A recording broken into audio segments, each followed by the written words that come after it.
I've spent most of my life in the woods, so I'm not the type to get spooked by a snapping twig or the hoot of a barred owl.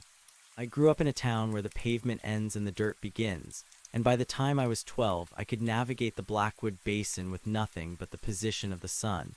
But what happened 3 years ago near the banks of the Stillwater River changed how I see the world. It wasn't a monster or a man with a knife that broke me. It was something much quieter and much more personal. At the time, I was 24 and working as a freelance surveyor. I was young, arrogant, and convinced that nature was just a series of data points to be mapped and managed. I had been hired to scout a remote stretch of the Stillwater for a proposed eco-trail, a section of land so deep in the valley that cell service died 5 miles before you even hit the trailhead. It was late October.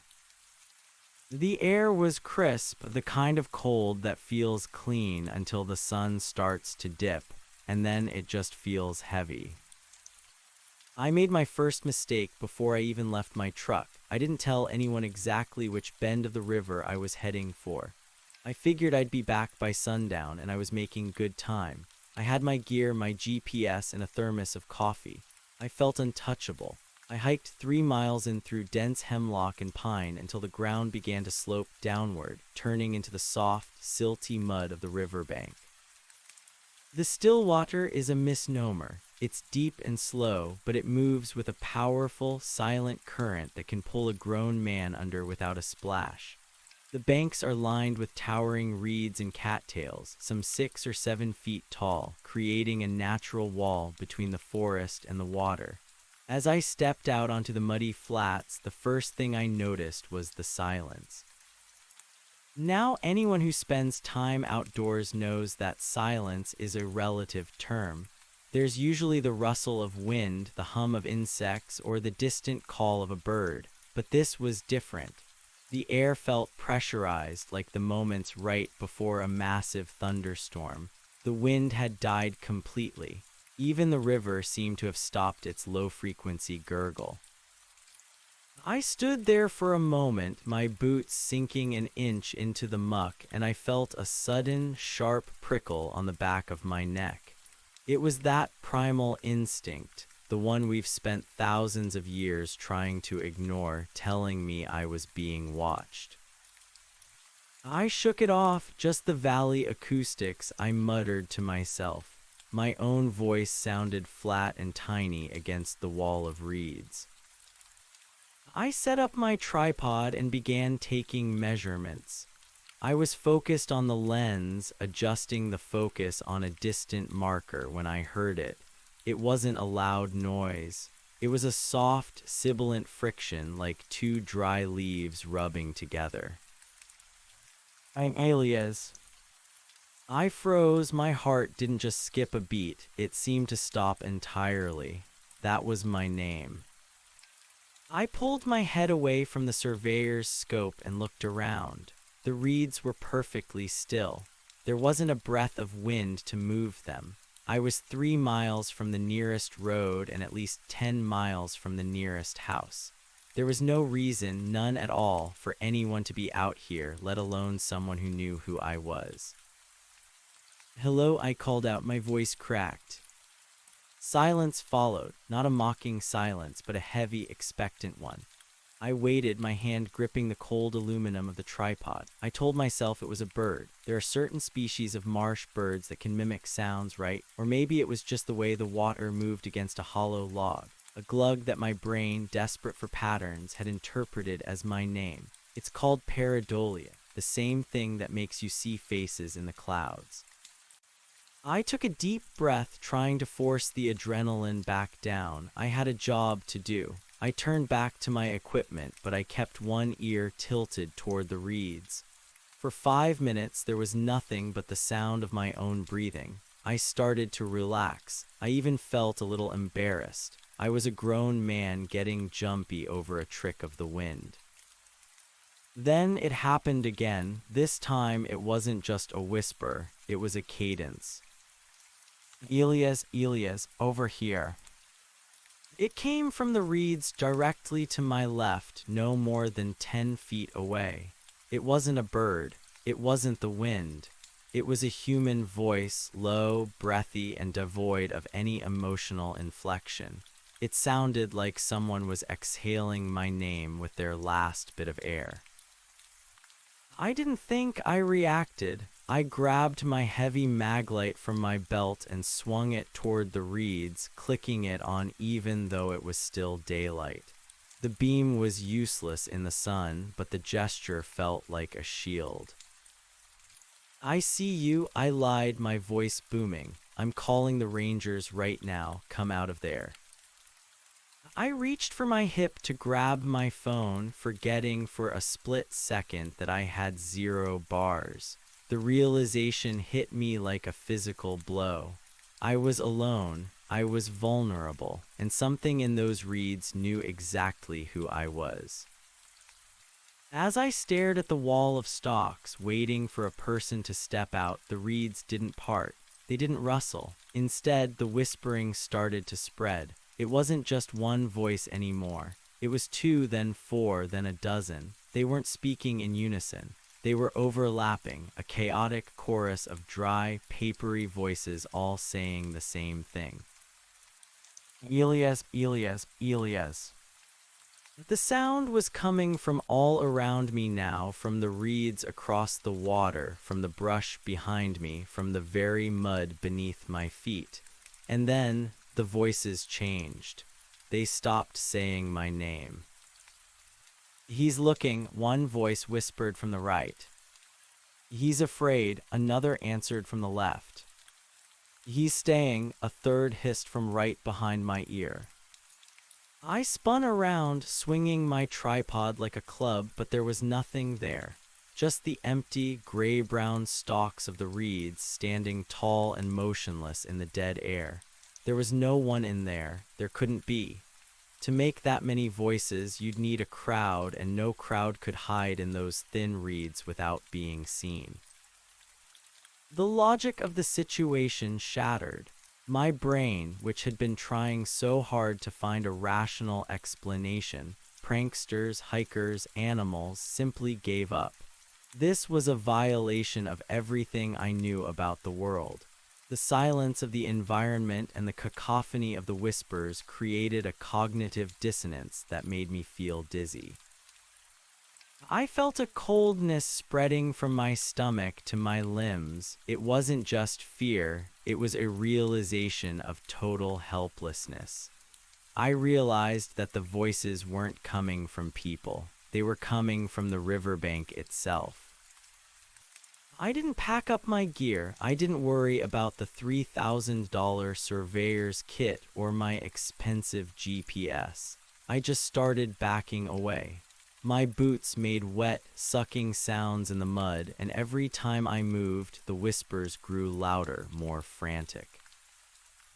"He's leaving. Don't let him. Elias, stay. We know you. Elias." I turned and bolted for the tree line. The transition from the soft mud to the hard forest floor felt like crossing a border. The moment my boots hit the pine needles, the chorus of voices stopped instantly. The silence returned, but this time it was even more terrifying. I stopped at the edge of the woods, gasping for air, and looked back at the river. The reeds were still. The water was flat. It looked like a postcard. But then I saw it, the detail that ensured I would never sleep soundly again. In the mud where I had been standing, right next to my abandoned tripod, a set of footprints was appearing.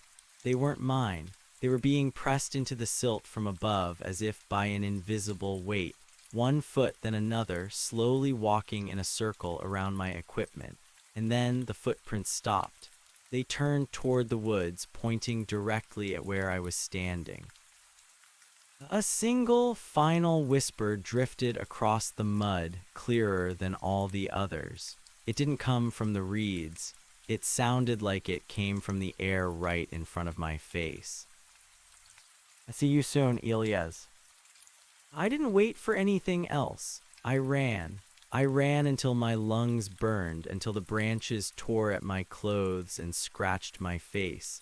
I didn't look back until I reached the truck. I threw myself inside, locked the doors, and fumbled with the keys, my hands shaking so violently I dropped them twice. When the engine finally roared to life, I didn't just drive. I flew down those logging roads, fishtailing around corners, praying I wouldn't hit a deer or blow a tire. I didn't stop until I reached a gas station 2 towns over, under the harsh, buzzing glow of fluorescent lights and the comfort of other people. The next day, I went to the local ranger station. I told myself I was going there to report a harassment incident, but I knew I was looking for someone to tell me I wasn't crazy. The ranger was an older man, his face lined like a topographical map. He listened to my story without interrupting. He didn't laugh. He didn't ask if I'd been drinking. When I finished, he just sighed and leaned back in his chair, looking out the window toward the mountains. "You were down by the Stillwater Bend, past the old mill?" he asked quietly. "Yeah," I said. "How did you know?" "We don't go down there," he said, his voice flat. "Not since the 90s. People hear things, they hear their names, they hear their secrets. We call it the echo bank, but it ain't an echo. An echo repeats what you say. That place, it says what it knows." He looked at me then, and his eyes were full of a pity that chilled me to the bone. "You left your gear." "Everything," I said. "Good," he nodded. "Don't go back for it. Consider it a trade. It took your name, Elias. Just make sure that's all it takes." It's been 3 years. I moved 3 states away. I don't work in the woods anymore. I have a desk job in a city where the only sound at night is the hum of traffic and the sirens of the distant police. But sometimes, when the room is very quiet and the wind dies down just right, I'll be sitting on my couch and I'll hear it. A soft, papery rustle from the corner of the room. "I'm Elias." I don't look. I just turn on the TV, crank up the volume, and pray that whatever followed me back from that riverbank eventually forgets who I am. If you ever find yourself in the deep woods and the world goes silent, if the wind stops and you feel that itch on your neck, don't wait for a sign. Don't try to be brave. And for God's sake, if you hear your name whispered from the shadows, don't answer. Because once the riverbank knows who you are, it never, ever stops calling. The city was supposed to be my fortress. I chose Chicago because it was the antithesis of the Stillwater River. It was a landscape of concrete, steel, and glass, a place where the earth was buried under 80 feet of infrastructure and the natural world was relegated to manicured parks with wrought iron fences. I lived on the 22nd floor of a high-rise in the Loop. I wanted height. I wanted to be as far from the damp, sucking mud of a riverbank as humanly possible. I wanted the constant, rhythmic roar of the L, trained to drown out any possibility of a whisper. For the first year, it worked. I took a job as a digital draftsman for a civil engineering firm. I spent my days staring at blue light and vector lines, translating the physical world into sterile, mathematical coordinates. There were no reads in AutoCAD. There were no shifting shadows in a spreadsheet. I became a creature of the indoors, a man who hurried through the lobby and took the elevator like it was a pressurized diving bell. But the ranger's words stayed with me, a slow-acting poison in the back of my mind. "It took your name, Elias." I started noticing the change in late October, exactly 1 year after the incident. It began with the water. I was brushing my teeth one Tuesday morning, the radio playing some upbeat morning talk show to fill the silence of my apartment. I turned the tap to rinse my mouth, and for a split second, the flow of the water didn't sound like a splash against porcelain. It sounded like a breath. I froze the toothbrush halfway to my mouth. I stared at the chrome faucet. The water was clear, municipal, treated with chlorine and fluoride. It was dead water. but as it spiraled down the drain, the gurgle took on a familiar, sibilant shape. "I'm alias." I slammed the handle down, cutting the flow. My heart was hammering against my ribs. I stood in the sudden silence of the bathroom, watching a single droplet cling to the edge of the spout. It hung there, heavy and shimmering, reflecting my own wide-eyed face back at me. I told myself it was the pipes. Old buildings have air pockets, they hiss and groan. It was a mechanical coincidence. I left for work without finishing my coffee. I walked fast, my head down, weaving through the crowds of commuters. I loved the crowds. I loved the smell of exhaust and expensive perfume and burnt coffee. I loved the way people bumped into me without saying a word. In a city of millions, I was anonymous. I was just a ghost in a suit.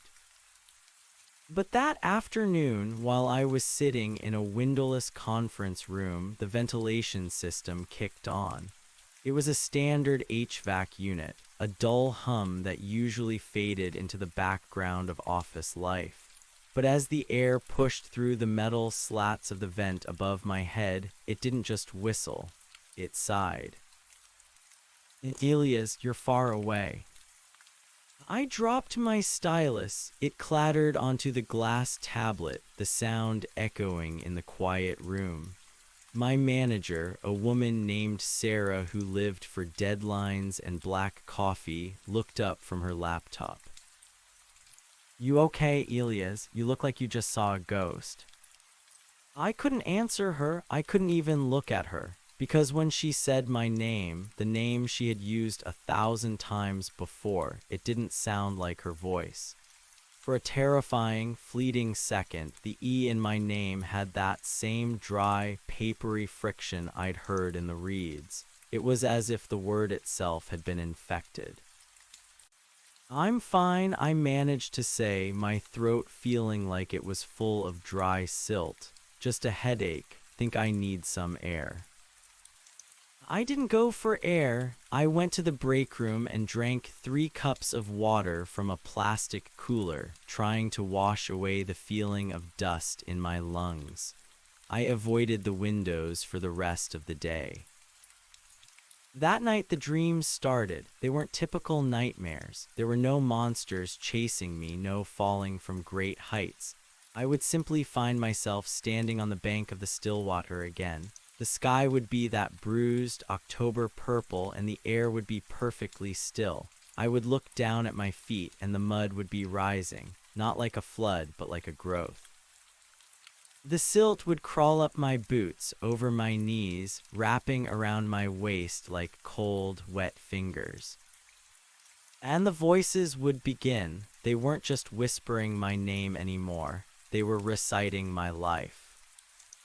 He forgot his mother's birthday in 2014, a voice would hiss from the reeds. He stole a silver dollar from the jar when he was 6, another would answer. He thinks he's safe behind the glass, a third would laugh, a sound like dry stalks snapping in the wind.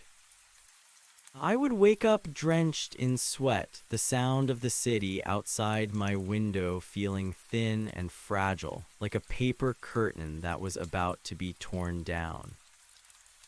I started to withdraw. I stopped seeing the few friends I had made.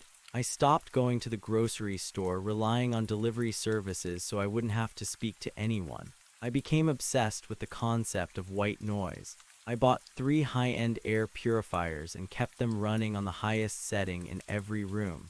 I kept the TV on a static channel. I needed a wall of sound to keep the whispers out. But you can't escape the world, not entirely. In early November, a cold front moved in from the lake. The wind howled between the skyscrapers, creating that eerie, low-frequency moan that high-rises are famous for. I was sitting in my living room, the lights dimmed, trying to focus on a book when the power flickered. In Chicago, the power doesn't just go out. The grid is too robust. But that night, the lights didn't just dim, they died. The hum of the air purifiers cut out. The static on the TV vanished into a black void. The refrigerator stopped its comforting vibration. The silence that rushed into the apartment wasn't the silence of a city at night. It was the silence of the still water. It was heavy. It was pressurized. It felt like the air was being sucked out of the room by a giant, unseen lung.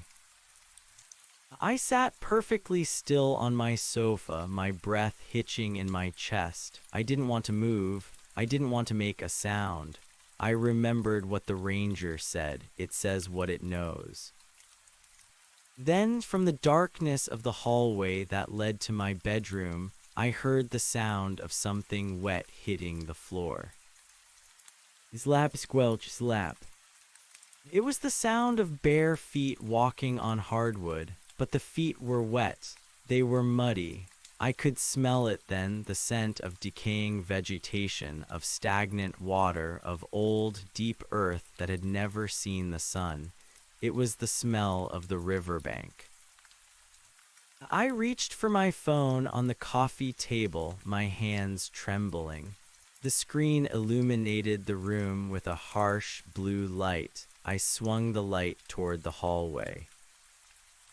The floor was empty. The polished oak boards shone in the LED glow. But as I watched, a dark stain began to bloom on the wood. A footprint. It wasn't being made by a foot. It was appearing from within the wood itself, as if the moisture was seeping upward. It was a perfect human footprint, trailing a smear of gray silt.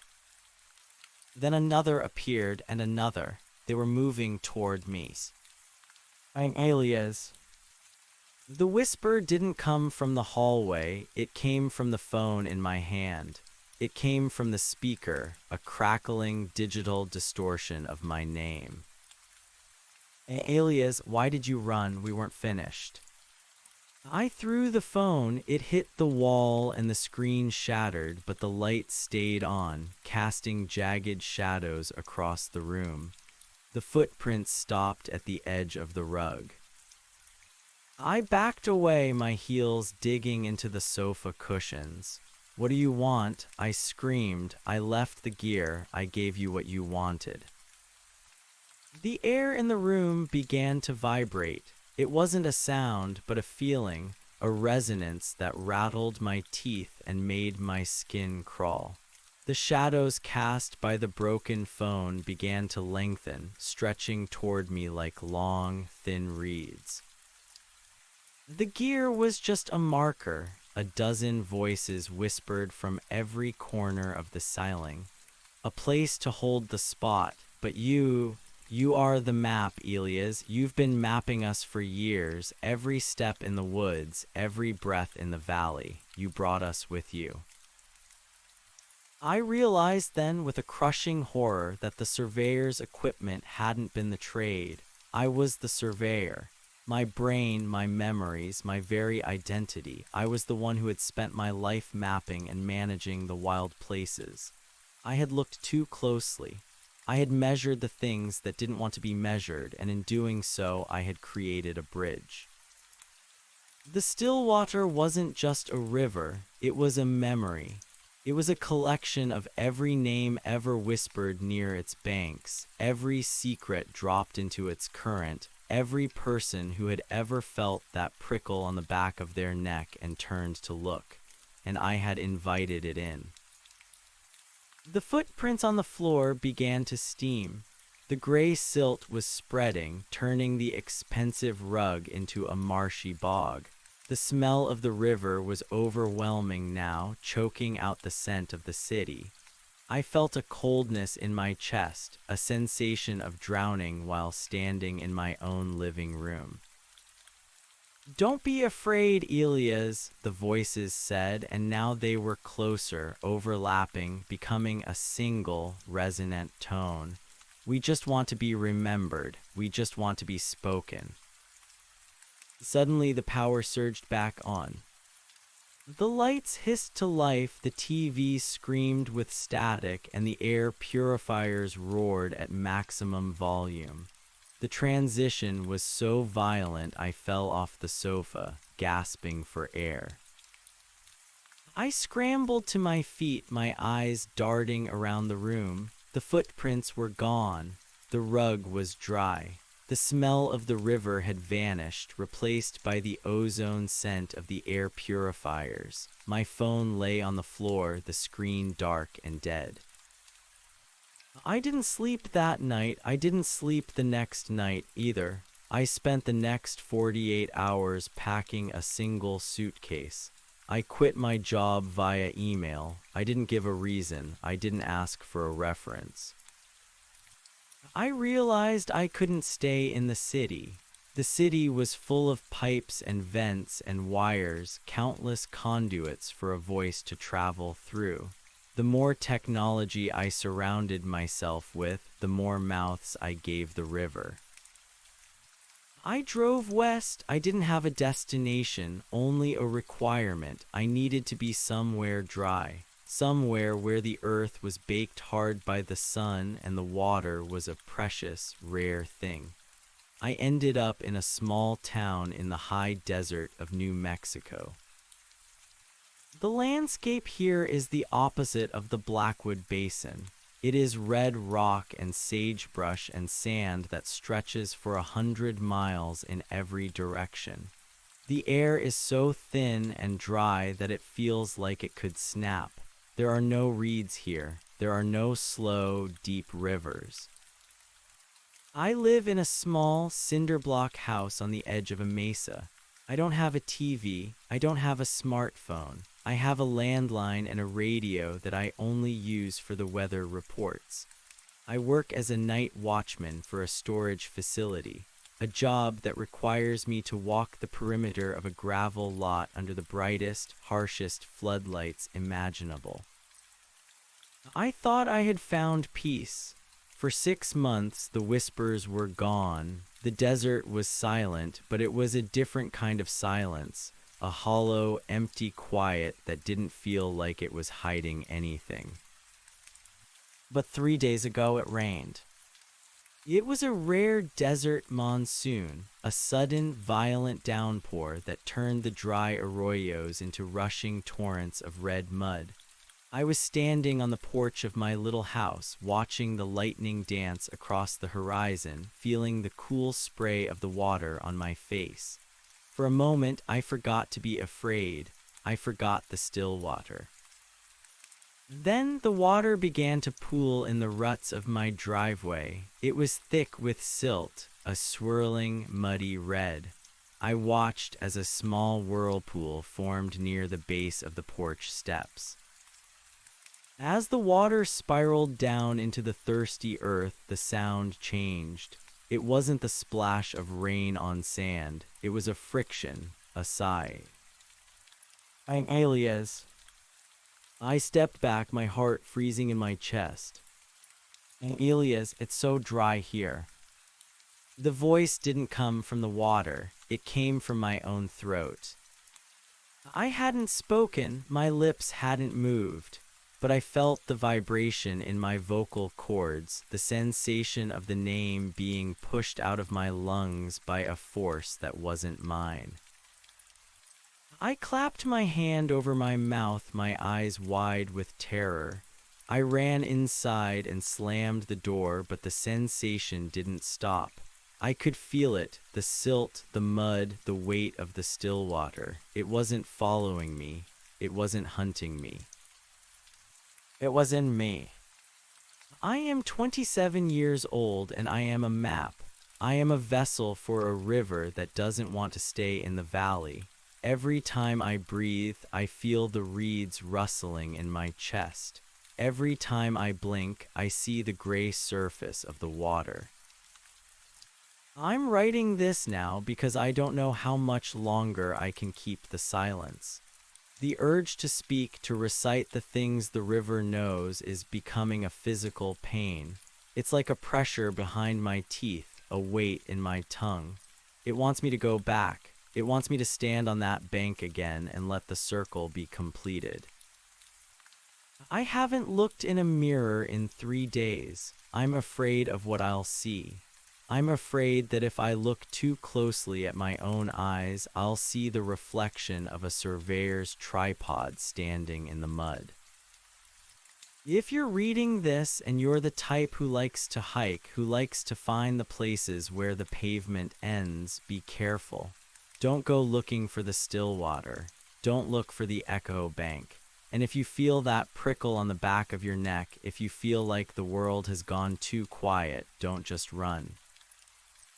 Forget your names, forget who you are, because the earth is listening and it has a very, very long memory. I can hear it now. The wind is picking up outside, blowing against the cinder blocks. It's a dry wind, a desert wind, but as it whistles through the cracks in the doorframe, it doesn't sound like the desert anymore. It sounds like a whisper, and this time it's not calling my name. It's calling yours. The name it spoke wasn't mine. It was a name I hadn't heard in years, the name of a girl I'd gone to elementary school with, someone I hadn't thought of in 2 decades. Clara. The wind sighed against the doorframe. Then, a moment later, a different inflection, deeper and more jagged, a Marcus. My hands shook so violently I had to grip the edge of the kitchen table to stay upright. The air in my small desert house felt thick, not with moisture, but with a static charge that made the hair on my arms stand up. It was as if the house itself had become a radio receiver, picking up frequencies from 1,000 miles away, pulling them through the dry New Mexico scrub and into my marrow. I realized then that I wasn't just a map, I was a bridge. By fleeing the still water, I hadn't escaped the reach of that gray, silt-choked water. I had simply extended its banks. Every mile I traveled, every person I spoke to, every new environment I touched, I was dragging a phantom current behind me. The river was using me to find new voices. It was using my memory as a library, shelving the names of everyone I had ever known, everyone I had ever passed on the street, and now it was reaching out for the strangers who might be reading the very words I was currently scratching into my notebook. I stumbled toward the bathroom, driven by a morbid, irresistible urge to break my own rule. I needed to see. I needed to know if I was still human or if I was becoming a hollowed-out reed, a vessel for the river's hunger. I flicked the light switch. The fluorescent bulb hummed, flickering twice before settling into a harsh, sterile glare. I gripped the porcelain sink, my knuckles white, and slowly lifted my head. At first, I looked normal, a bit gaunt, perhaps. The desert sun had turned my skin a leathery tan, and there were dark circles under my eyes from months of fractured sleep. But then I leaned closer to the glass. I opened my mouth to breathe, and I saw it. My tongue wasn't pink. It was coated in a fine, translucent layer of gray silt. I gagged, shoving my finger into my mouth to scrape it away, but the substance didn't move. It wasn't a film, it was becoming part of the tissue. When I pulled my hand back, my fingertips were stained with a damp, earthy residue that smelled of rotting lilies and wet stone. I looked at my eyes. The whites were shot through with tiny, dark veins that didn't look like blood vessels. They looked like the root systems of water plants, fine, branching structures that seemed to pulse in time with a slow, subterranean rhythm. Elias, my own reflection, whispered. My lips didn't move. The sound came from behind the glass, from the dark space behind the silvering of the mirror. On the desert is a tomb, Elias. There is no flow here, no change. We are thirsty. I smashed the mirror. I didn't use a tool. I just slammed my forehead into it. The glass shattered into 1,000 jagged diamonds, and for a second the silence returned, punctuated only by the sound of my own heavy breathing and the drip of blood onto the linoleum. But even the blood was wrong. It was too thick. It didn't spread. It clumped like mud drying in the sun. I backed out of the bathroom, tripping over my own feet, and collapsed in the center of the living room. The desert wind was screaming now, a gale-force monsoon wind that rattled the corrugated metal roof of the porch. Sand blasted against the windows, a dry, abrasive sound that should have been a comfort, but beneath the grit, I heard the liquid slap of waves. I knew then that I couldn't stay in the house. The walls were too thin. The silence was too loud. I grabbed my car keys and my boots, not even bothering to lace them, and ran out into the storm. The rain was a wall of red. The desert floor, usually a cracked and thirsty expanse, had transformed into a network of frantic, muddy streams. I scrambled into my old truck and cranked the engine. It groaned, protested, and then roared to life. I jammed it into gear and floored it, the tires spinning in the sudden mire before catching on the gravel. I didn't know where I was going, I just knew I had to move. Movement was the only thing that felt like life. If I stopped, the silt would settle. If I stopped, the roots would take hold. I drove for hours, pushing the truck through the blinding rain. The headlights carved twin tunnels of light through the deluge, reflecting off the rising water in the arroyos. Every time I crossed a bridge, even a small concrete culvert, the truck would shudder, and the radio would burst into a cacophony of static and whispers. Sarah, David, Jennifer, Thomas. The names were a torrent now. They weren't just names I knew. They were names of people I'd never met, people who were perhaps at that very moment standing near a sink or a fountain or a rain-slicked curb in some far-off city. The river was using me as a relay station, broadcasting its hunger across the continent. Around 3:00 a.m., the rain began to taper off. The clouds broke, revealing a cold, indifferent moon that turned the flooded landscape into a sheet of hammered silver. I found myself on a high ridge overlooking a vast, ancient dry lake bed. In the moonlight, the flat expanse looked like a sea of white salt, a place where nothing had lived for 10,000 years. I killed the engine. The silence that followed was absolute. No wind, no rain, just the ticking of the cooling metal. I stepped out of the truck. My boots sank into the softened earth at the edge of the road. I walked toward the rim of the ridge, my breath coming in ragged gasps. My throat felt like it was lined with sandpaper. "Leave me alone," I screamed into the emptiness. The sound of my voice didn't echo. It was swallowed by the vastness of the desert. "I'm not a map, I'm a man. My name is Elias." "Is it?" a voice replied. It didn't come from the air. It came from the ground beneath my feet. I looked down. The mud around my boots was moving. It wasn't the wind, and it wasn't the rain. The earth was undulating, shifting in a rhythmic, pulsing motion. A crack opened in the soil, a jagged fissure that ran from the toe of my boot toward the center of the dry lake. I watched paralyzed as water began to seep up from the crack.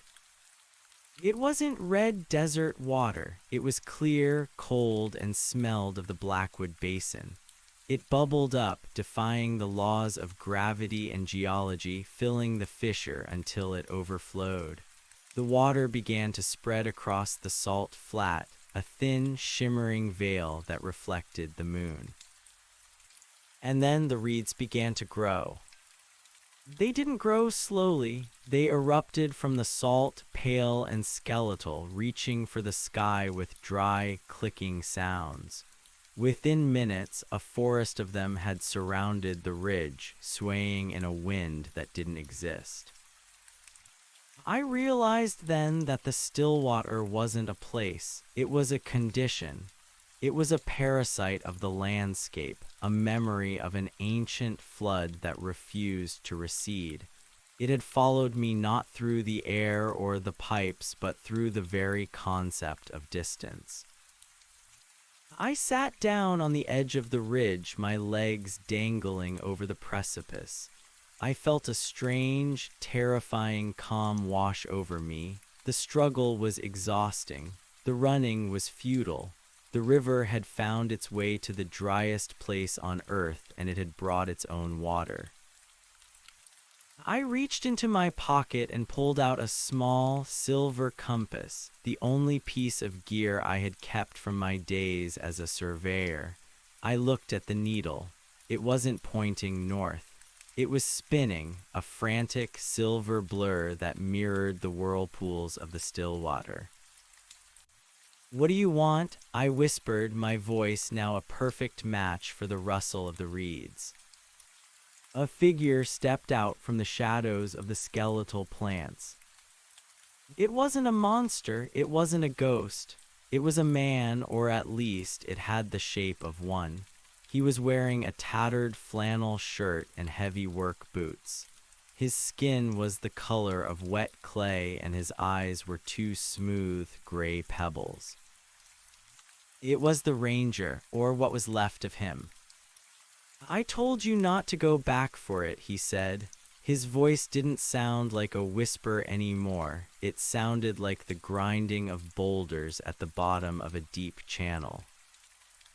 "I didn't," I said, my heart cold. I ran as far as I could." The ranger nodded slowly, a movement that produced a soft, squelching sound in his neck. "Distance is a human idea, Elias. The water doesn't care about miles. It only cares about the path, and you made a very wide path." He walked toward me, his footsteps leaving deep, water-filled craters in the sand. He stopped a few feet away and looked down at the encroaching marsh on the salt flat. "It's beautiful, isn't it?" he asked. "A place where everything is remembered, where no name is ever truly lost." "It's a graveyard," I spat. "A graveyard is where things end," the ranger replied. "The river is where things continue. Every secret you ever kept, every lie you ever told, it's all down there, swirling in the silt. It's heavy, Elias. It's a heavy burden for one man to carry." He reached out a hand. His fingers were long and tapered, like the roots of a willow tree. "Give it back," he said. "Give the map back to the water. You don't need to be the bridge anymore. You can just be the current." I looked at his hand, then down at the water rising around the ridge. I could feel the names inside me, the thousands of identities I had absorbed, clamoring to be released. They were scratching at the inside of my skull, begging to be whispered, to be dissolved into the cold, gray flow. I thought about the city. I thought about the office buildings, the L train, the millions of people living their lives in the noise, blissfully unaware of the silence waiting at the edge of the woods. If I stayed here, if I let the river take me, would it stop? Would the bridge be broken? Or would the desert become the new Blackwood? Would the tourists come to the high mesas only to find their names being whispered by the sagebrush? "If I go," I asked, my voice cracking, "does it stay here? Does it leave the others alone?" The ranger smiled. It was a terrible sight, a split in the clay of his face that revealed nothing but dark, wet earth. "The river goes where it is invited," he said. "And you, Elias, you have been a very gracious host."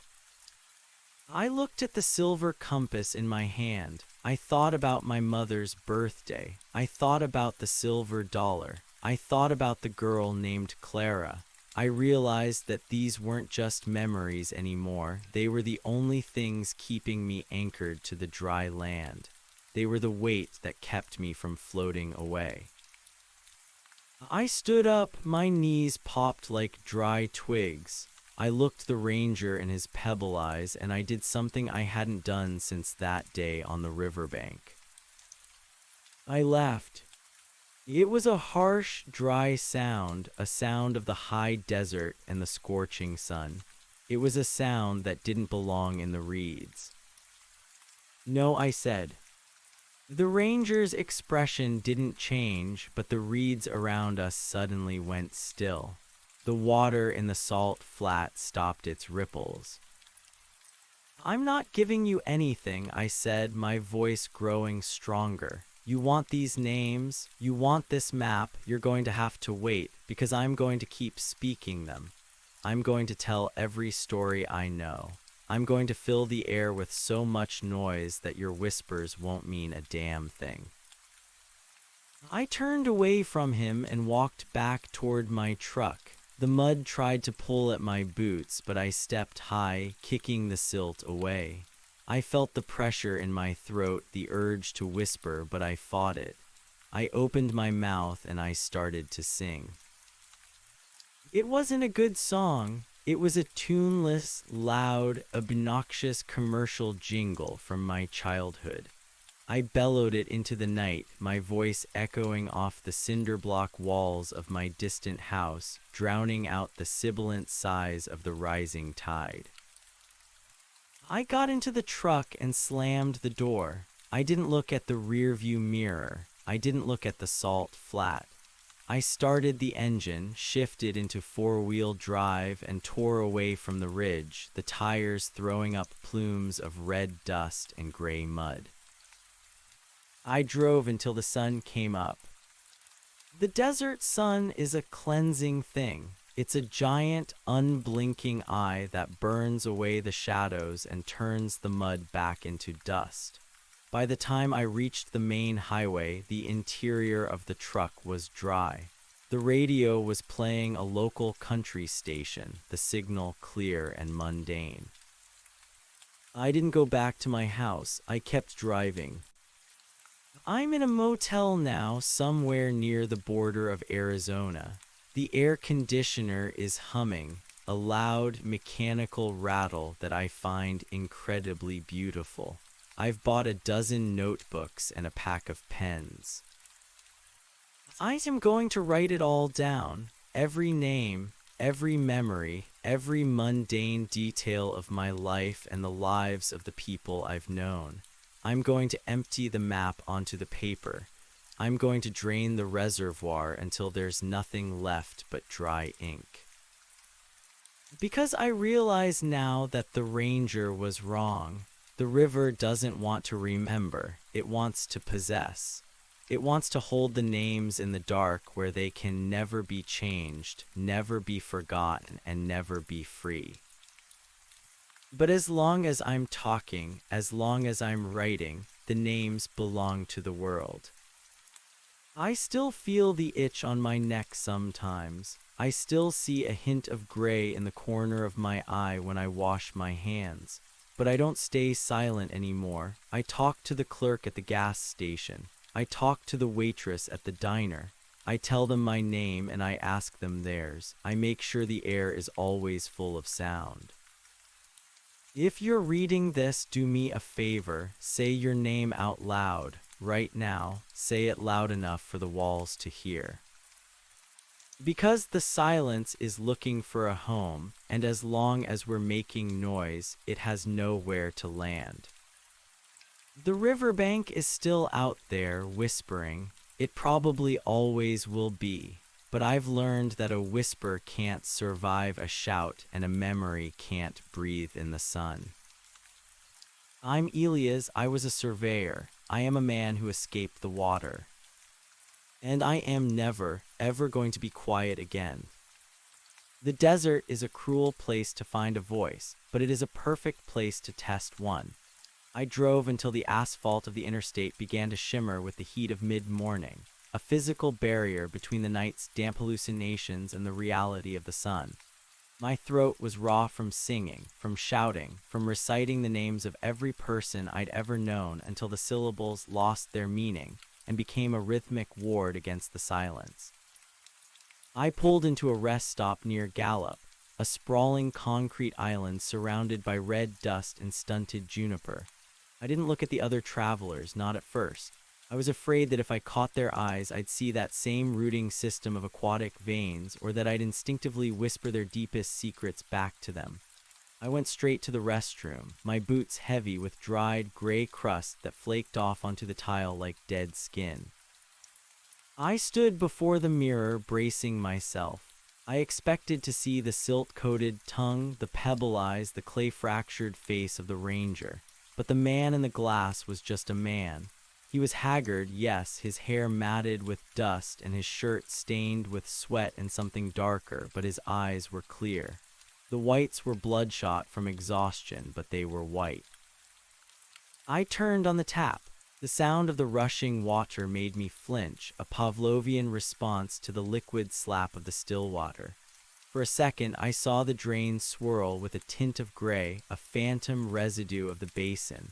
I reached out and slammed my palm over the drain, plugging it. I wouldn't let it go down. I wouldn't let the water carry a piece of me into the subterranean dark. Elias. The voice was real. It wasn't a whisper. It was a question. I spun around, my heart hammering against my ribs.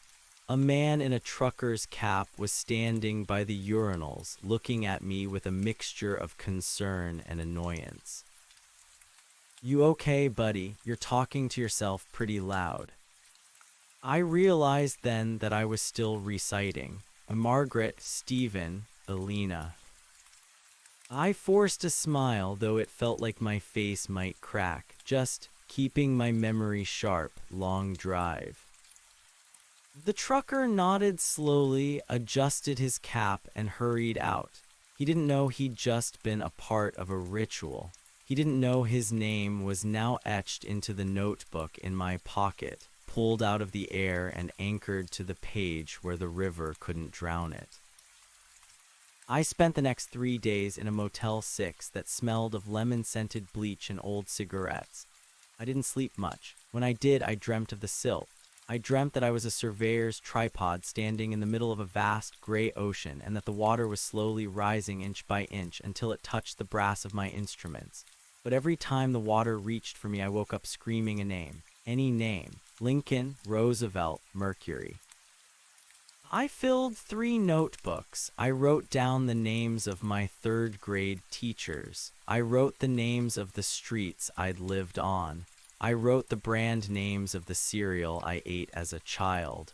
I was building a dam made of ink and paper. I was emptying the reservoir. On the 4th day, the silence changed. It wasn't the heavy, predatory silence of the still water. It was a hollow silence. A vacuum. I sat on the edge of the bed, my hand cramped from writing, and I realized I couldn't remember the ranger's face. I knew he had pebble eyes, I knew he wore flannel, but the essence of him, the terrifying gravity he exerted, was fading. The map was working. By externalizing the memory, I was shedding the weight. But the river wasn't done with me. It was just changing its tactics. I went out to the truck to get a fresh pack of cigarettes. The New Mexico wind was blowing hard, whipping sand against the side of the building. As I reached for the door handle, I saw something pinned under the windshield wiper.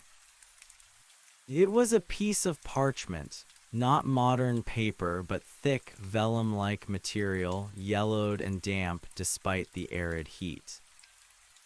I pulled it out. My hands were steady now, hardened by the realization that fear was the river's favorite lubricant. It wasn't a letter, it was a survey plot. The lines were drawn in a dark, brownish ink that looked like dried blood or wet mud. It showed a section of land I recognized instantly, the Blackwood Basin, but the landmarks were wrong. Where the still water should have been, there was a void. A blank space labeled the echo bank, and radiating out from that void were a series of dotted lines like ripples in a pond. One of those lines stretched across the map, crossing state borders, mountain ranges, and deserts. It ended at a small, hand-drawn star. The star was labeled with my motel room number. I looked around the parking lot. It was empty save for a rusted sedan and a dumpster. The sun was high and blinding, but I felt a sudden, localized chill. The river hadn't followed me, it had plotted me. It was treating the world like a giant drafting table, and I was just a coordinate it refused to erase. I went back into the room and locked the door. I sat at the small laminate desk and stared at the map. The dotted line connecting the Blackwood to my current location was pulsing. It wasn't an illusion. The ink was wet. It was flowing, a microscopic current moving across the paper. "I'm alias." The whisper didn't come from the wind this time. It came from the map. I picked up my pen. I didn't write a name. I didn't recite a list. I did something I hadn't dared to do since I fled the basin. I drew a new line. I took the pen and I drew a thick black stroke from the star at my motel room, bypassing the desert, bypassing the mountains, and leading straight back to the Blackwood Basin. I drew an arrow at the end of it. I drew a circle around the void of the echo bank and I wrote one word over it in block letters: closed. The paper hissed. A small plume of steam rose from the vellum where the ink met the mud. The wet line of the river's path began to retract, pulling back toward the center of the map like a wounded snake. The parchment began to curl, the edges turning gray and brittle. "You don't get to map me," I whispered. "I'm the one with the tripod. I'm the one who decides where the boundaries are."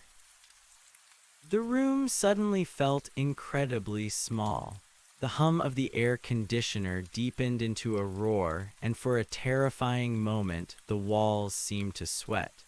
Water began to bead on the wallpaper, not clear condensation, but thick, silty droplets that smelled of rotting lilies.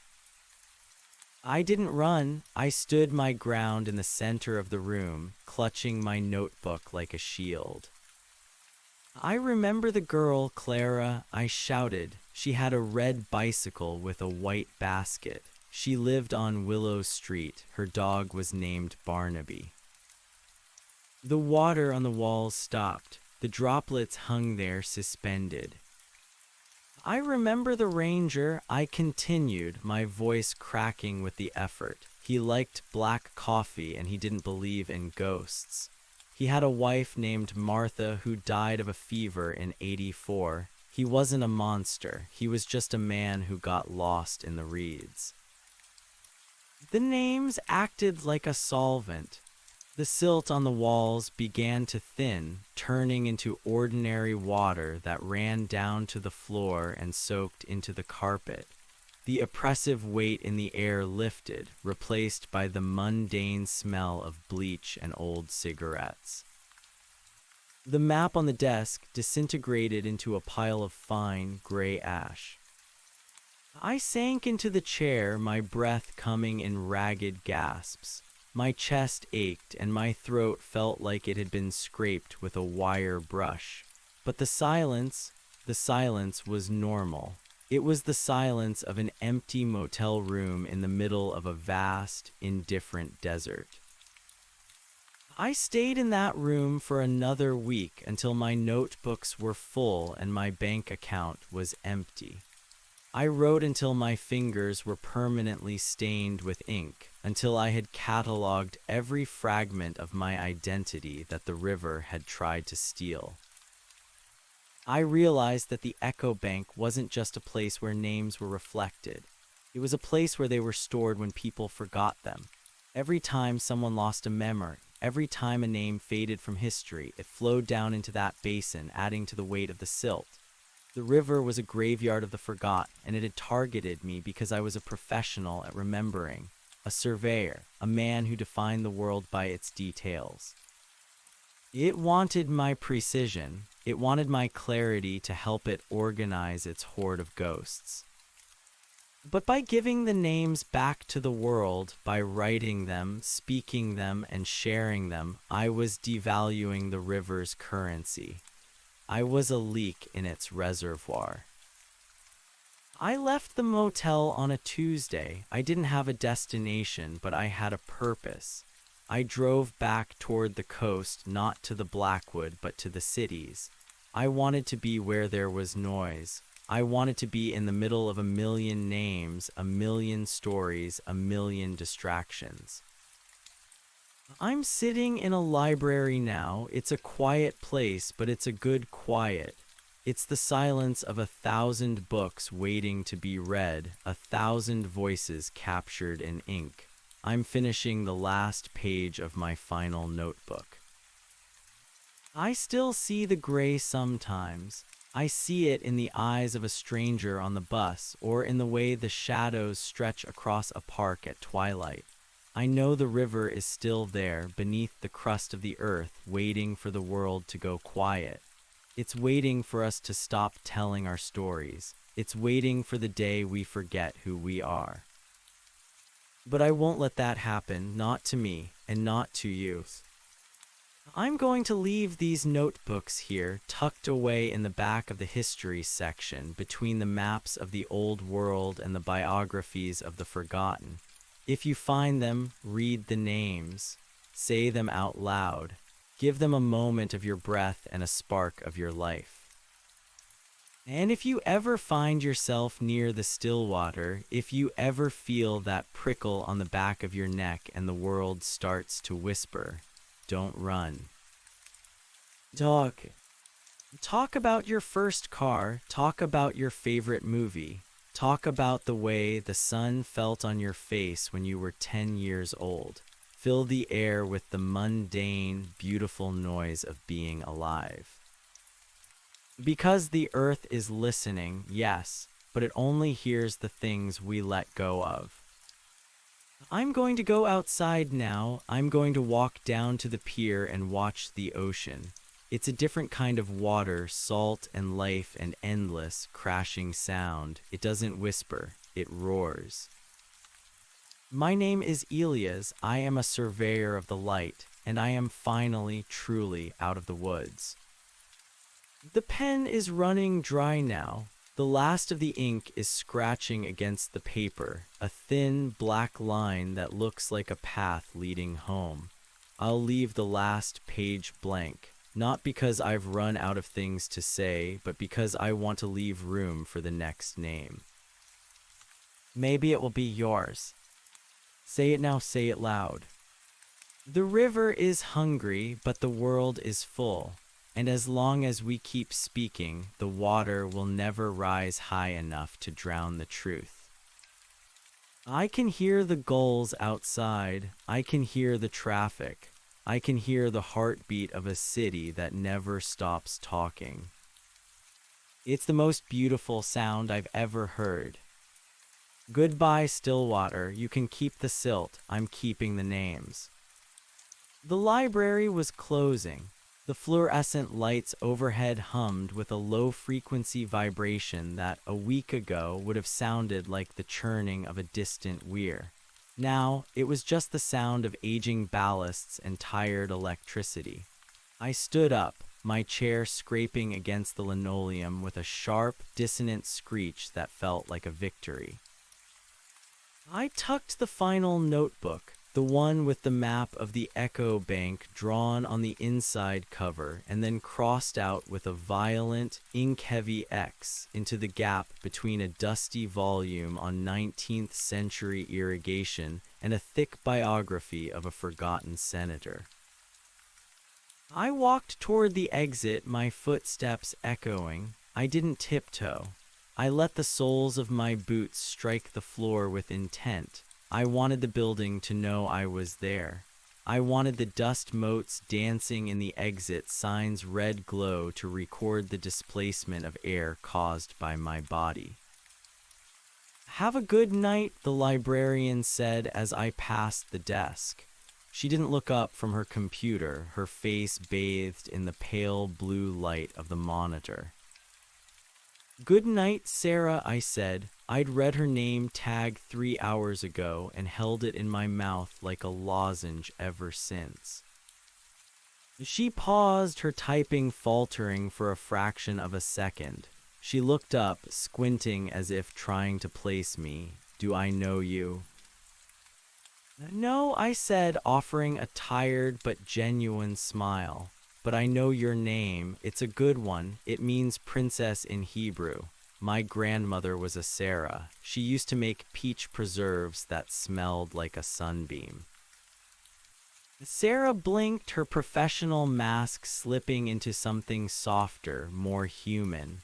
"Oh, my grandmother made those too, with the little cinnamon sticks in the jar." "Exactly," I said.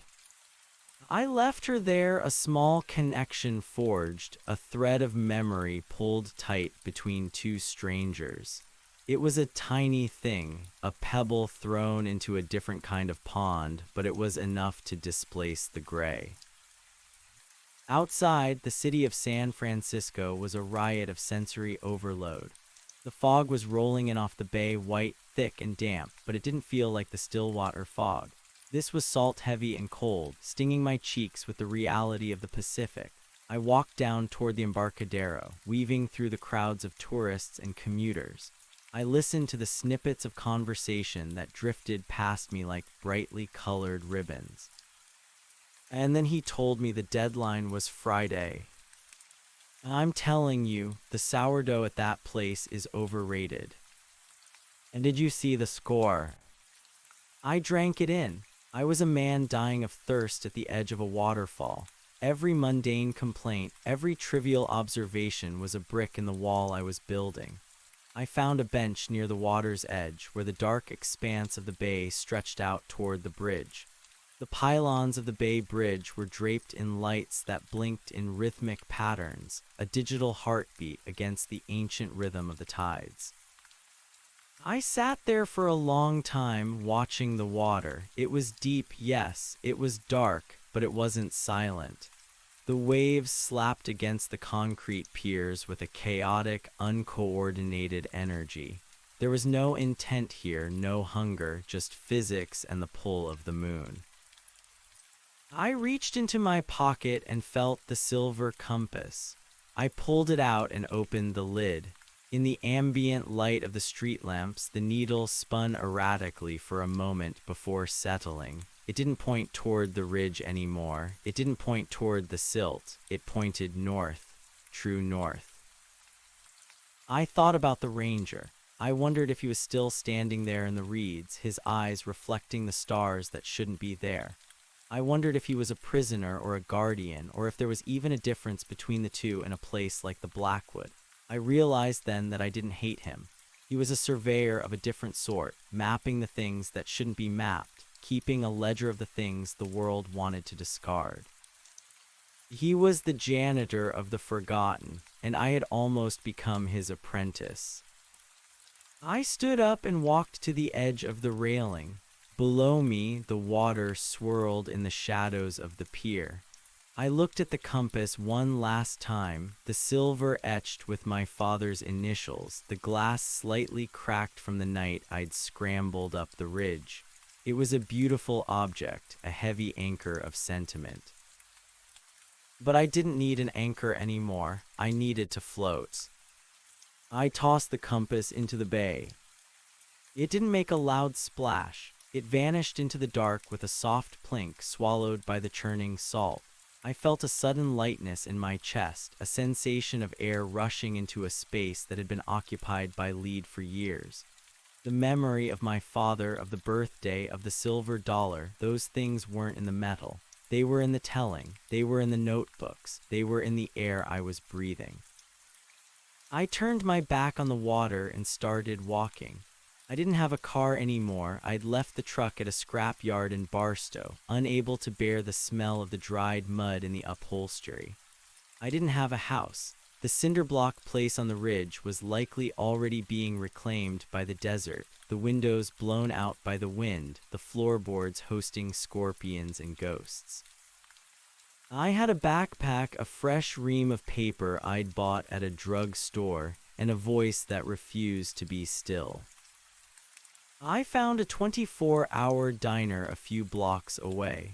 The windows were steamed up, and the smell of burnt coffee and onions was a heavenly perfume. I took a stool at the counter. The man next to me was wearing a tattered coat and staring into a cup of black coffee like it contained the secrets of the universe. "Cold out there," I said, my voice steady. The man grunted, not looking at me. "Always is this time of year. The fog's a bitch." "I used to live in a place where there was no fog," I said, "just dust, and a river that didn't flow." The man turned his head slowly. His eyes were weary, etched with the lines of a hard life, but they were human eyes. "A river that don't flow ain't a river. That's a grave." I laughed, and this time the sound was rich and full, vibrating in my chest. "You've got no idea how right you are. My name's Elias." The man looked at me for a long beat, then nodded. "Arthur, pleased to meet you, Elias." "Arthur," I repeated, savoring the syllables. "That's a king's name. You ever hear the story of the sword and the stone?" Arthur cracked a yellowed smile. "A long time ago. My mother used to read it to me before the world got loud." "Tell me about her," I said, leaning in. "Tell me her name. Tell me what her voice sounded like." And he did. For the next hour, Arthur talked. He told me about a woman named Beatrice who wore lavender water and could bake a pie that would make a grown man cry. He told me about a childhood in Ohio, about a red barn that had since burned down, and about a dog named Buster who chased shadows. I listened. I didn't just hear him, I witnessed him. I took every name, every detail, and I stored them in the front of my mind where the sun could reach them. I was a surveyor again, but I wasn't measuring land anymore. I was measuring the breadth of a human life. When I eventually left the diner, the sun was beginning to bleed over the horizon, painting the San Francisco skyline in shades of bruised purple and gold. I walked toward the bus station. I had enough cash for a ticket to somewhere new, somewhere loud, somewhere where the silence didn't have a chance to settle. As I waited in line, I felt a faint, familiar tingle on the back of my neck. It was a cold finger of memory, a whisper of silt and reeds. I didn't flinch. I didn't look back. Instead, I turned to the woman standing behind me. She was holding a sleeping child and looking exhausted. "He looks like he's having a good dream," I said, gesturing to the boy. She looked down and smiled tiredly. "I hope so. He's had a long day. We're going to see his grandmother in Seattle." "What's his name?" I asked. "Julian," she said. "Julian," I whispered, sending the name out into the morning air. "That's a strong name. It means youthful. He's going to see big things, that one." The tingle on my neck vanished. The gray shadow in the corner of my eye flickered and died, unable to compete with the bright, living reality of a tired mother and her sleeping son. The bus pulled into the station, its brakes hissing a loud, mechanical sigh. I climbed the steps, found a seat by the window, and pulled out my pen. On the first page of the new notebook, I wrote, "Sarah, Arthur, Beatrice, Julian." The bus began to move, pulling away from the station and merging into the morning traffic. I watched the city go by, the shops opening their doors, the street cleaners washing away the night's grime, the people waking up to start their own stories. I thought about the riverbank, I thought about the whispers, they were still there, I knew. Somewhere in the quiet corners of the world, the still water was waiting, it was patient, it was eternal. It would always be there, a reservoir for the forgotten and the lost. But it wouldn't have me, and it wouldn't have the names I carried. I am Elias, I am a man who remembers, I am a man who speaks. As the bus crossed the bridge, leaving the city behind and heading into the vast, open heart of the country, I began to hum. It wasn't a jingle this time. It was a melody I'd heard once, long ago, in a house filled with the smell of peach preserves and the sound of a woman laughing. It was a song of the dry land. It was a song of the sun. And as I sang, I realized that the map was finally complete. Not because I'd found the end of the road, but because I'd realized the road didn't have an end. It was a continuous line, drawn in ink and breath, connecting every name, every face, and every story into a tapestry that the water could never unravel. I leaned my head against the window and closed my eyes. For the first time in years, I wasn't afraid to sleep. I knew that even in the dark, my voice would still be there, a quiet, steady hum against the silence. I was free. The bus roared down the highway, a metal beast carrying a cargo of lives and secrets. And in the back row, a man with ink-stained fingers and a tired smile kept watch, making sure that not a single name was lost to the rising tide. The world was loud, the world was messy, the world was beautiful. And I was never going to be quiet again. The bus engine vibrated through the floorboards, a rhythmic mechanical purr that grounded me. For the first time in what felt like an eternity, the vibration didn't feel like the low-frequency hum of the still water's shifting silt. It felt like progress. It felt like miles being put between me and the gray.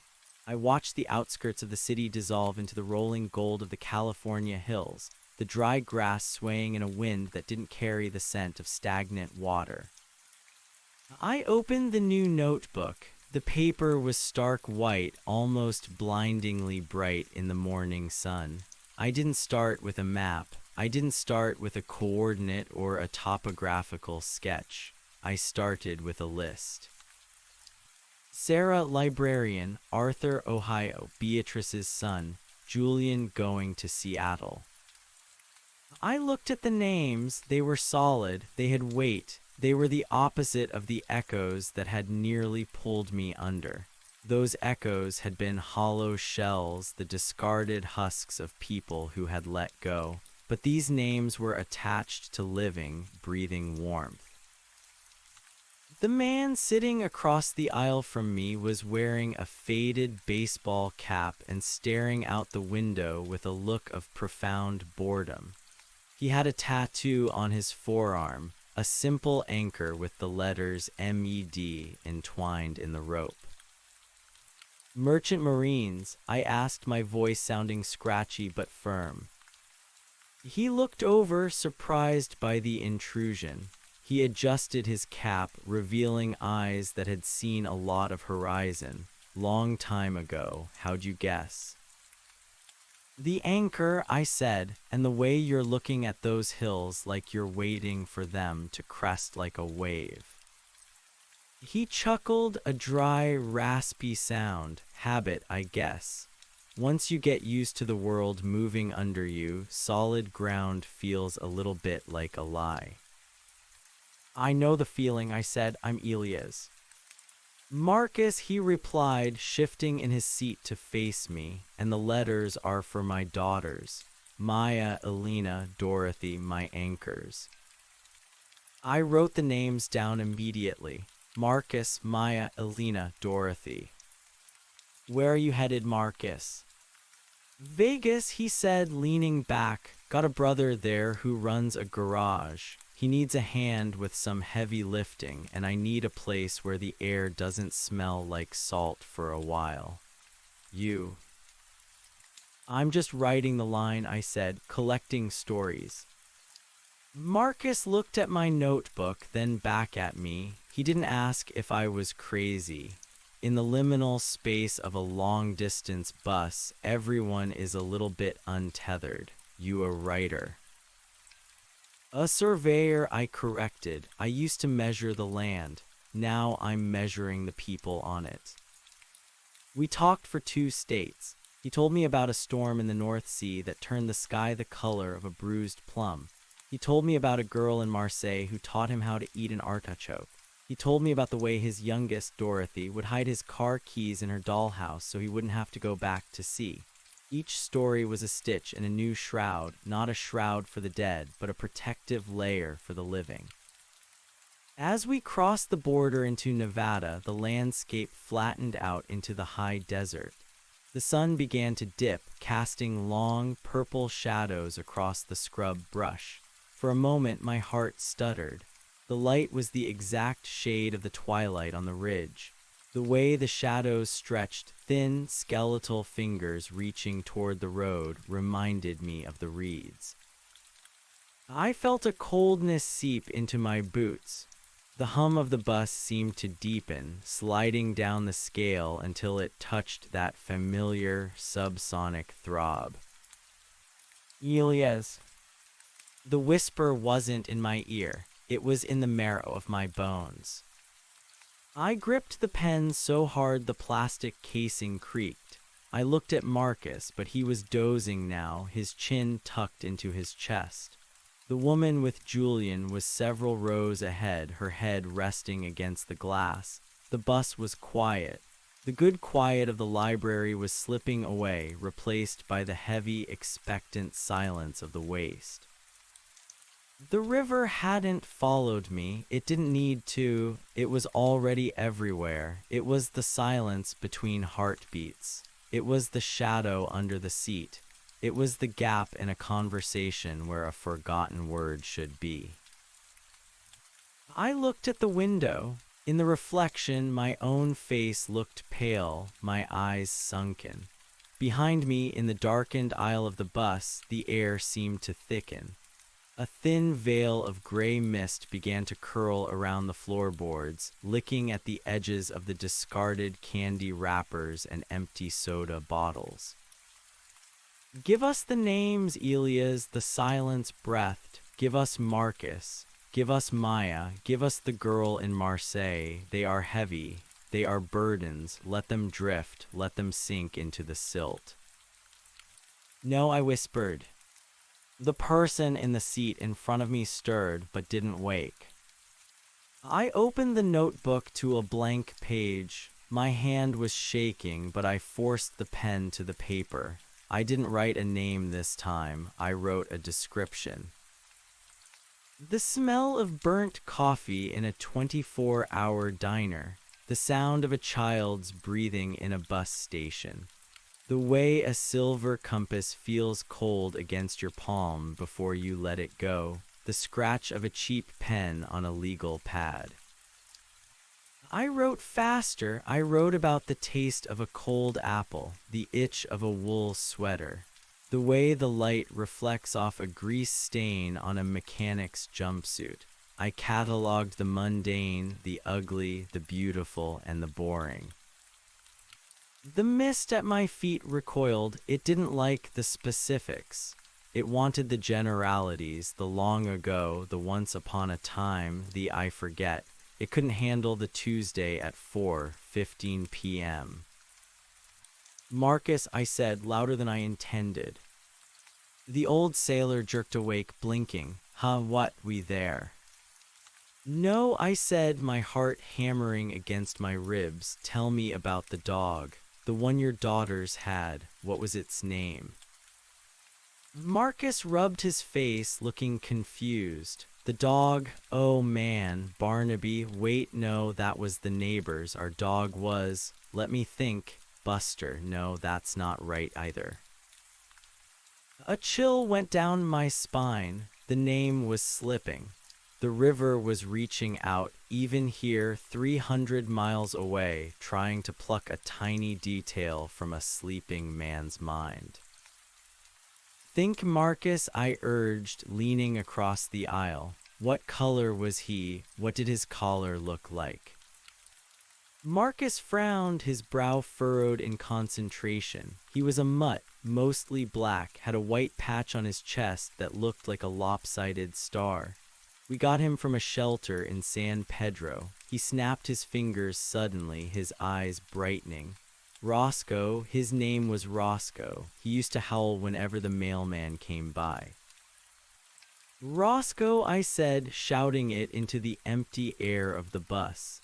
"His name was Rosco. He was a black mutt from San Pedro, and he had a star on his chest." The gray mist vanished instantly, sucked back into the shadows as if by a vacuum. The heavy weight on my chest lifted. Marcus looked at me, a bit wary now. "You okay, kid? You look like you just saw a ghost." "I did," I said, leaning back into my seat, my breath coming in ragged gasps. "But he's gone now." Rosco chased him off. Marcus laughed a bit uncertainly and settled back into his seat, but I noticed he didn't go back to sleep. He stayed awake, watching the desert go by, humming a tuneless little song to himself. He was keeping his own shadows at bay, even if he didn't know it. I realized then that the Echo Bank wasn't just a place. It was a condition. It was the entropy of the soul. The world was constantly trying to erode us, to smooth out our jagged edges until we were nothing but round, anonymous stones at the bottom of a stream. I spent the rest of the night writing. I didn't stop until the sun began to rise over the neon skeletons of the Las Vegas Strip. When the bus finally pulled into the terminal, the air was already hot, smelling of exhaust and cheap buffets. Marcus stood up, stretching his back until it popped. He grabbed his duffel bag and nodded at me. "Good luck with the surveying, Elias. Keep your eyes on the horizon." "You too, Marcus. Say hello to Rosco for me." He grinned. "Will do." I watched him walk away, a solid man in a world of flashing lights. I stayed in the terminal for a few hours, watching the flow of people. Vegas was a strange place for someone like me, a city built on the very idea of forgetting, of losing oneself in the noise and the lights. It was a city of aliases and temporary lives. But beneath the neon, there were still names. I found a small park a few blocks off the main strip, a patch of scorched grass and a few struggling palm trees. There was a fountain in the center, but the water had been turned off to conserve resources. The basin was filled with wind-blown trash and a thin layer of desert dust. I sat on the edge of the fountain and pulled out my notebook. I looked at the crossed-out map of the Echo Bank. I understood now why the ranger stayed. He wasn't a prisoner. He was a dam. He stood there in the silt, holding onto the fragments of 1,000 lives, because if he didn't, the river would overflow. It would sweep out of the Blackwood and into the world, turning every city into a graveyard of whispers. He was a man who had sacrificed his own name to keep the world from losing theirs. Martha, I thought. His wife was named Martha. I took a deep breath of the hot, dry air. I wasn't like the ranger. I couldn't stand in the water and hold back the tide. I was a leaker, a broadcaster. My job wasn't to hoard the names, but to scatter them like seeds. I stood up and walked to a nearby payphone, a relic of a previous era, its glass smashed and its receiver hanging by a metal cord. I picked up the receiver. There was no dial tone, just a faint, hollow hiss. I spoke into the mouthpiece. My name is Elias Thorne, I said. I grew up in a house with a blue door. My father gave me a silver compass for my 12th birthday. I once broke my arm falling out of an oak tree. I loved a girl named Clara who had a red bicycle. I paused, listening. The hiss in the receiver seemed to change, becoming a sharp, expectant silence. I am the son of Thomas and Alina. I am a surveyor of the light. I am here and I am real. I hung up the phone. I felt a strange sensation then, a sense of being watched, not by something hungry, but by something curious. The desert itself seemed to tilt its head, listening to the echoes of my voice bouncing off the concrete and the glass. I walked back toward the bus station. I didn't know where I was going next, and for the first time in my life, that didn't frighten me. The map wasn't about the destination anymore. It was about the journey of the ink across the page. As I walked, I started to whistle. It was a loud, piercing sound that cut through the morning heat. A dog in a nearby yard started to bark in response. A car honked. A woman shouted to her friend across the street. The world was making noise. I pulled my notebook from my pocket and found a blank page. I didn't write anything this time. Instead, I tore the page out, folded it into a small, delicate paper crane, and set it on the ledge of a bus stop. On its wing, in tiny, precise letters, I had written, "You are here." I stepped onto the next bus, headed east. I sat by the window and watched the crane as we pulled away. A gust of wind caught it, lifting it into the air, spinning it up toward the bright, indifferent sun. It didn't fall into the silt. It stayed aloft, a small, white speck against the blue, carried by the breath of the world. I opened my notebook to the very last page. I looked at the blank space I had left for the next name. I didn't fill it in. I just held the pen ready, waiting for the next stranger, the next story, the next beautiful, mundane noise. The river was behind me. The road was ahead.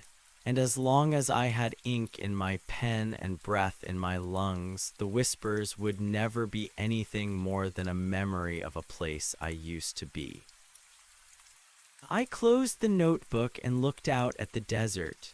The sun was high now, burning away the last of the morning shadows. The world was bright, loud, and full of names.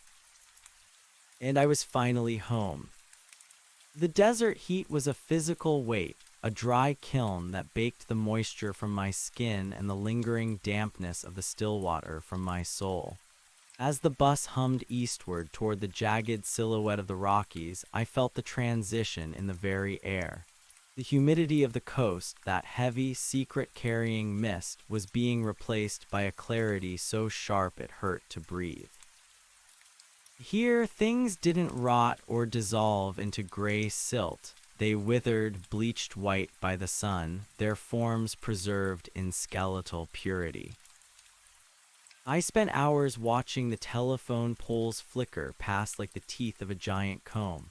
Beside me, the notebook lay open. It was no longer a frantic ledger of debts owed to the dead. It was becoming a census of the present.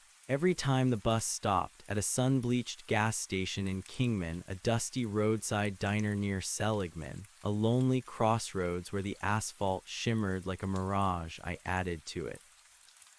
I didn't just look for names anymore. I looked for the anchors of existence. The man with the prosthetic leg at the rest stop, his name is Javier. He lost the limb in a tractor accident in '94, but he still feels the itch in his phantom toes when a storm is coming. He carries a silver dollar minted in the year of his daughter's birth. The waitress with the beehive hair, her name is Julian. She worked the graveyard shift for 12 years and knows exactly how every regular likes their eggs. She dreams of seeing the ocean but is terrified of the salt. I wrote these things down with a ferocity that bordered on the sacred. I realized that the Stillwater didn't just want the names, it wanted the context. It wanted the why and the how. By recording the specific weight of Javier's silver dollar and the exact shade of Julian's eyeshadow, I was building a levee. Every detail was a grain of sand, and I was piling them high against the rising tide of the forgotten. As we climbed into the higher elevations of northern Arizona, the pine trees began to appear, huddled together like survivors of an ancient war. The air grew thin and cold. I felt a sudden sharp pang of loneliness, not the hollow, echoing loneliness of the riverbank, but a human ache. I missed the sound of a voice that knew my history without me having to explain it. I thought of the ranger, still standing in his gray cabin, surrounded by the ghosts of people who had let go. I wondered if he ever looked at the compass I'd left behind and remembered the man who had briefly shared his vigil. "You're scribbling an awful lot," a voice said, breaking through my reverie. I looked up. A young woman had taken the seat Marcus had vacated. She couldn't have been more than 20, with hair dyed a defiant shade of electric blue and a rucksack covered in hand-drawn patches. She was eating a bag of pretzels, the crunching sound loud and wonderfully intrusive in the quiet bus. "I'm a surveyor," I said, the lie, or the new truth, coming easier now. "Of what?" "The highway." She peered at my notebook. "Looks like you're writing a phone book for people who don't have phones." "Something like that," I said. I turned to a fresh page. "What's your name?" "Chloe," she said, offering a pretzel.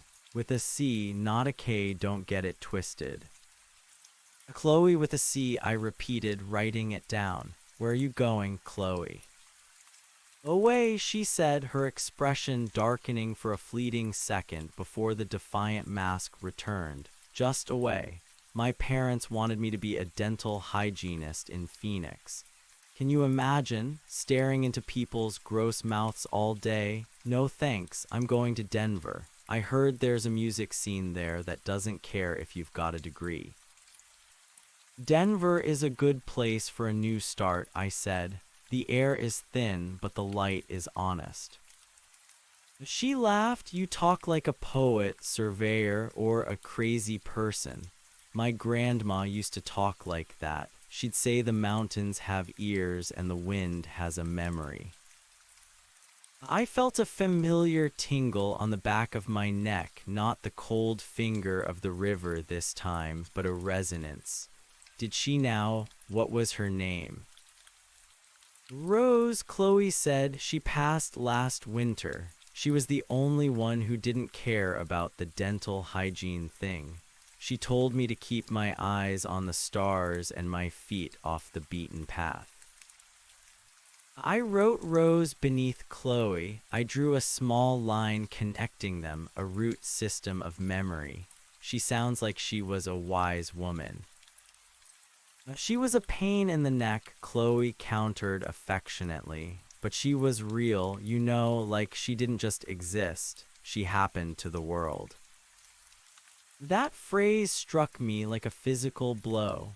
She happened to the world. That was the secret the Stillwater tried to erase. The river wanted us to believe we were merely passing through, shadows cast by a sun that would eventually set. But Rose had happened. Marcus had happened. Even the man in the station with the tattered coat had happened. "What about you?" Chloe asked, leaning forward. "What's your story, Elias? You've got those eyes, like you've been staring at something too bright for too long." I looked at my reflection in the window. The grayness was gone from my skin, replaced by a windburn that felt like a badge of office. "I spent some time in a place where the shadows are longer than the days," I said. "I forgot who I was for a little while. I'm just trying to make sure it doesn't happen again." Well, you've got your name in that book, right? She asked, gesturing to the notebook. I flipped to the first page, Elia's. It looked small and lonely at the top of the list. I do, I said, but a name is just a label on a jar. It's what's inside that matters. Deep, she teased, but she didn't look away. She reached into her rucksack and pulled out a Sharpie. Here, give me your hand. I hesitated, then extended my left hand, the palm calloused from years of gripping transit rods and chains. Chloe took it and with quick, practiced strokes drew a small, electric blue star on the meat of my thumb. There, she said, now if you ever forget who you are, you can look at that and remember you met a girl named Chloe who thought you were okay for a weirdo. It's a temporary tattoo, but the ink stays in your head. I looked at the blue star. It was vibrant, loud, and utterly temporary. It was exactly what I needed. As the sun began to set over the painted desert, the sky erupted in a riot of oranges, pinks, and deep, bruised purples. It was a chaotic, messy display of celestial ego. It was the opposite of the uniform gray of the Blackwood. I sat there with Chloe, sharing her pretzels and listening to her talk about the bands she wanted to see and the life she wanted to build. I realized then that the Riverbank whispered names because it was hungry for the very thing Chloe was giving away so freely, vitality. The Stillwater was a scavenger, living off the scraps of discarded identities. But as long as people were happening to the world, as long as they were drawing stars on each other's hands and arguing about dental hygiene, the river would remain a distant, starving thing. Night fell and the bus became a capsule of artificial light hurtling through the darkness. Most of the passengers drifted off to sleep. I watched them, the rise and fall of their chests, the twitching of their eyes as they dreamed. I felt like a sentry. I was no longer afraid of the dark because I knew the dark was just a canvas. I looked at the window, expecting to see the gray shadow, the flicker of a reed, the suggestion of a silt-covered face. But there was only my own reflection and the blue star on my thumb. The bus hit a pothole, a jarring thud that made the chassis groan. A few people mumbled in their sleep. In the row behind me, a man started to snore, a rhythmic, guttural sound that was profoundly human.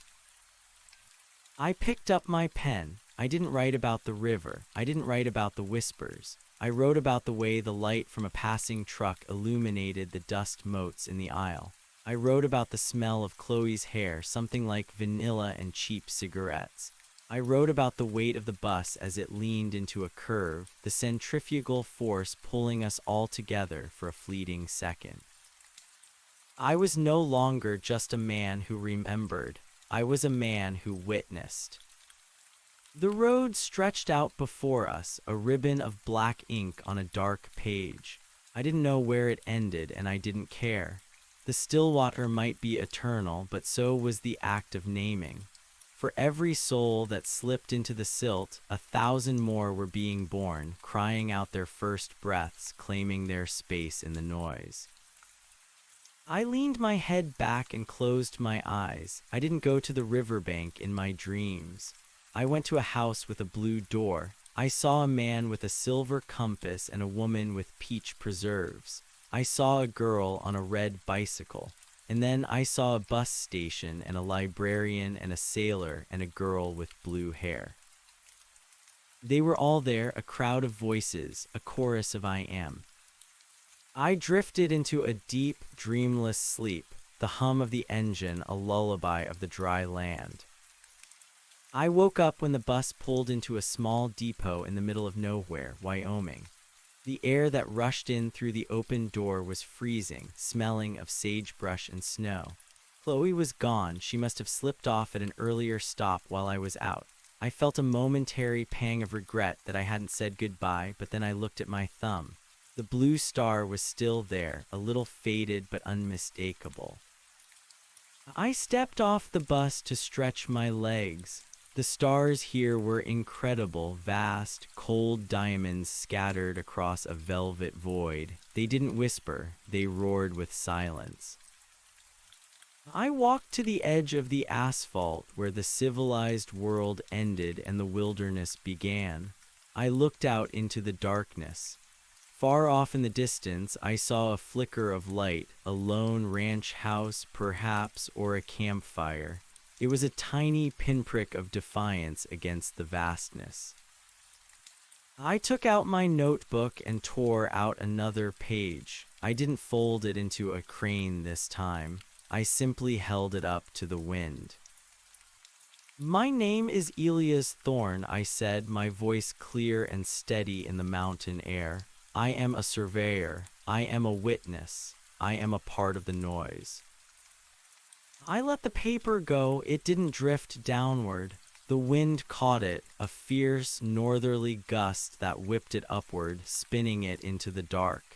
It vanished instantly, but I knew it was out there, a white scrap of evidence carrying a piece of my story into the night. I turned back to the bus. The driver was leaning against the side of the vehicle, smoking a cigarette. He looked tired, his face etched with the lines of 1,000 long-haul shifts.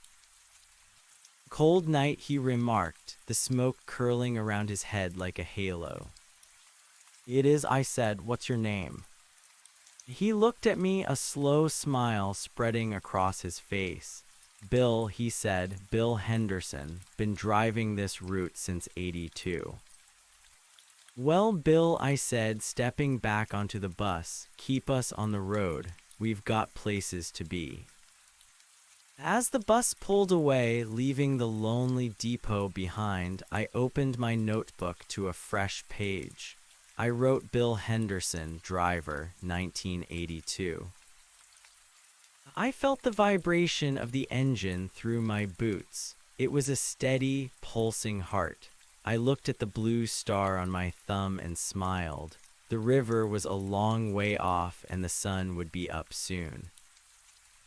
I was Elias. I was a man who spoke, and the world was listening. The engine's vibration became a purr that settled into my marrow, a mechanical heartbeat that felt more honest than the rhythmic lapping of the still water. We were climbing now, the bus straining against the rising grade of the mountains. Outside the window, the world had stripped itself of pretense. There were no neon signs here, no sprawling suburbs to soften the transition between the earth and the sky. There was only the black geometry of the peaks and the cold, indifferent brilliance of the stars. I found myself staring at the blue star Chloe had drawn on my thumb. In the dim overhead light of the bus, the ink looked almost black, a small puncture wound of color in the cabin's amber gloom. It was a tether. I realized then that the ranger's mistake hadn't been his devotion to the names. It had been his isolation. He had tried to hold the river back alone, standing in the silt until his own features washed away. But names weren't meant to be hoarded in a gray cabin. They were meant to be traded, smeared onto skin, and shouted into the wind. They were currency, and currency only had value when it changed hands. I turned the page in my notebook. The paper felt thick and tactile, a stark contrast to the translucent, oily quality of the things I'd touched near the echo bank. I started to map the bus itself, not the physical dimensions, but the psychic space of the passengers. Seat 4A, an elderly man in a moth-eaten cardigan. He sleeps with his mouth open, his breath a raspy whistle. He smells of peppermint and old newsprint. He is traveling to see a grandson he has only ever met through a grainy computer screen. His name is Arthur. Seat 7C, a woman with restless hands. She twists a gold band on her ring finger until the skin is red. She is fleeing a house that grew too quiet after the furniture was divided. She doesn't have a destination yet, only a distance. Her name is Sarah. I wrote these details down not as a list of casualties, but as a manifesto. If the river ever came for them, if the fog rolled out of the blackwood and tried to claim the peppermint smell of Arthur's breath or the red mark on Sarah's finger, they would find a duplicate here. I was creating a backup of the world. The bus pulled into a rest stop somewhere near the Wyoming border. It was little more than a concrete bunker with a vending machine that hummed with a low-frequency anxiety. I stepped out into the air, and the cold hit me like a physical reprimand. It was wonderful. It was a sharp, biting cold that demanded a response from my nerves. It reminded me that I had nerves to begin with. I walked to the edge of the parking lot where the light from the tall sodium lamps gave way to the absolute dark of the plains. I looked back at the bus. It looked like a glowing deep-sea creature, a fragile vessel of light and heat navigating a trench of shadow. "You're the one from the back," a voice said. It was Sarah, the woman from seat 7C. She was standing by a metal trash can, shivering in a light denim jacket. She held a cigarette, the cherry glowing like a tiny, defiant sun. "I'm Elias," I said. She nodded, her eyes darting to my notebook, which I still held clutched against my chest. "You're always writing. Are you a reporter? Is something happening?" "Everything is happening," I said, and for the first time I didn't feel like I was being cryptic. "I'm just making sure I don't miss the details, like the way you twist your ring." She froze, her hand dropping from her finger. She looked at me with a mixture of fear and a strange, desperate curiosity. "How did you notice that?" "It's my job to notice," I said gently. "People forget that the small things are the only things that stay. The big things, the jobs, the houses, the wars, they all turn to silt eventually. But the way a person twists a ring, that's a signature. That's unique." She took a long drag of her cigarette, the smoke vanishing instantly in the wind. "I'm going to Casper," she whispered. "My sister lives there. She has a spare room. I left everything else behind. I even left my wedding album. I thought if I didn't see the pictures, the memories would just stay put. But they don't. They follow you like shadows." "They don't have to be shadows," I told her. "They can be anchors. If you name them, you own them. If you don't, they own you." I reached into my pocket and pulled out a pen. I held out my hand, palm up. "Tell me one thing about the house you left, something nobody else would know." She looked at my hand, then at the blue star Chloe had drawn. A small, tentative smile touched her lips. She stepped closer, the smell of her perfume, something like lilies and antiseptic, cutting through the cold. "The third step on the staircase," she said. "If you step on the left side, it creaks in the key of G. My husband always tried to fix it, but I wouldn't let him. I liked knowing when he was coming up to bed." I wrote it down, Sarah, the third step in G.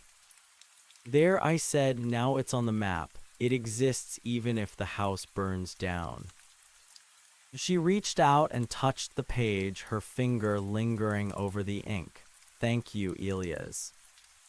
We stood there for a moment in the freezing dark, two strangers sharing a fragment of a life that no longer existed. It was the opposite of the riverbank. There was no hunger here, only a quiet, mutual recognition. When the driver, Bill, honked the horn to signal our departure, Sarah didn't look like a woman fleeing a ghost anymore. She looked like a woman carrying a story. Back on the bus, the atmosphere had shifted. Or perhaps it was just me. The shadows in the corners of the ceiling didn't look like reaching fingers anymore, they were just shadows. The hum of the tires wasn't a whisper, it was a song of friction and momentum. I fell into a light doze as we crossed into the vast, empty heart of the country. I dreamed of the echo bank, but it was different. The gray silt was being covered by a layer of vibrant, chaotic growth. Flowers made of neon ink were pushing through the mud. The water wasn't a dark mirror, it was clear, and I could see the bottom. It wasn't filled with discarded names, but with smooth, colorful stones, each one a memory that had been processed and let go.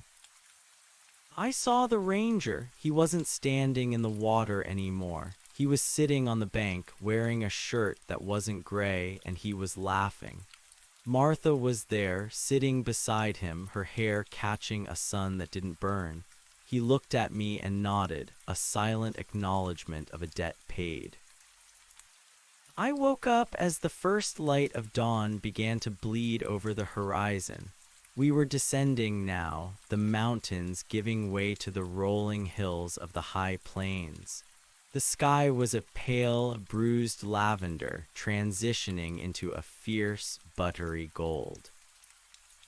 I looked at the blue star on my thumb. It was fading, the edges blurring into my skin. I didn't mind, I knew it was there. I opened the notebook to the very last page. I had been saving it, a blank sanctuary at the end of a long journey. I didn't write a name, I didn't write a description. Instead, I drew a map. It wasn't a map of the Echo Bank or the highway or the towns we had passed. It was a map of a single breath. I drew the intake of air, the pause in the lungs, and the release back into the world. I realized that the riverbank whispered names because it was a place of stasis. It was where things went when they stopped moving, but life was movement. Life was the ink flowing from the pen, the bus rolling over the asphalt, the star fading on a thumb. As we pulled into a small station in a town whose name I didn't yet know, I felt a sense of profound completion.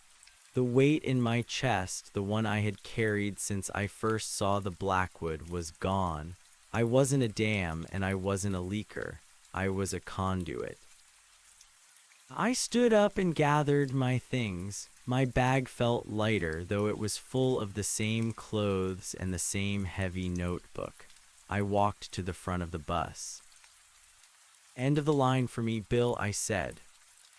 Bill Henderson nodded, his eyes crinkling in the rearview mirror. "Good luck, surveyor. Keep your eyes on the road." "Always," I said. I stepped off the bus and onto the cracked pavement of the station. The air was fresh and smelled of morning dew and distant rain. I looked around. There was a small park across the street, a few benches, and a statue of someone forgotten by everyone but the pigeons. I sat on a bench and opened my notebook. I looked at the long list of names, the descriptions of creaking stairs and peppermint breath and silver dollars. I felt like a king presiding over a vast, invisible empire of the mundane. A young boy was playing nearby, kicking a deflated soccer ball against a brick wall. He stopped when he saw me, his eyes wide with curiosity. "What are you doing, mister?" he asked. "I'm making sure the world stays where it's supposed to be," I told him. He frowned, looking around at the trees and the buildings. "It looks like it's staying fine to me." "That's because someone is watching it," I said. I flipped to a new page and held out my pen. "What's your name, kid?" "Leo," he said, puffing out his chest. "Leo with a lion." "Leo with a lion," I repeated, writing it down in bold, black strokes. "And what's something you know that nobody else knows?" He thought for a second, his face scrunched in concentration. "I know where the big toad lives under the porch. He has a gold spot on his back, and he only comes out when it smells like thunder." I wrote it down, Leo, the toad with the gold spot, the smell of thunder. I felt a surge of electricity go through me, a spark that jumped from the pen to the paper to the boy and back again. This was the work. This was the resistance. I tore the page out and handed it to him. Keep this, Leo. It's a piece of the world. Don't let the river take it. He took the paper, looking at it like it was a treasure map. The river? You mean the one by the park? It's mostly just mud. Exactly, I said, standing up. It's mostly just mud. But you're the gold spot. I walked away, leaving him staring at the paper. I didn't know where I was going, and for the first time in my life, I didn't need a compass.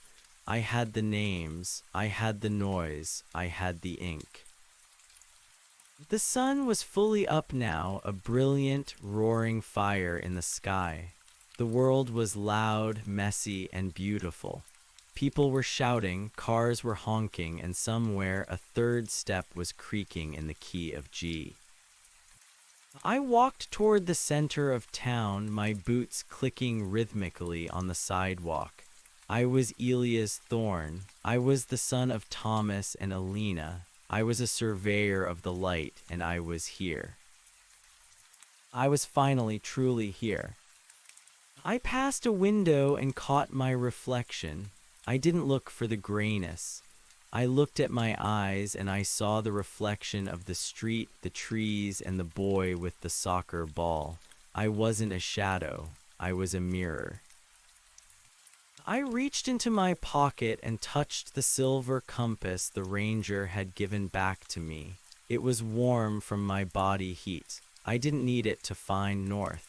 I needed it to remember that even in the heart of the Blackwood, there is a direction that leads home.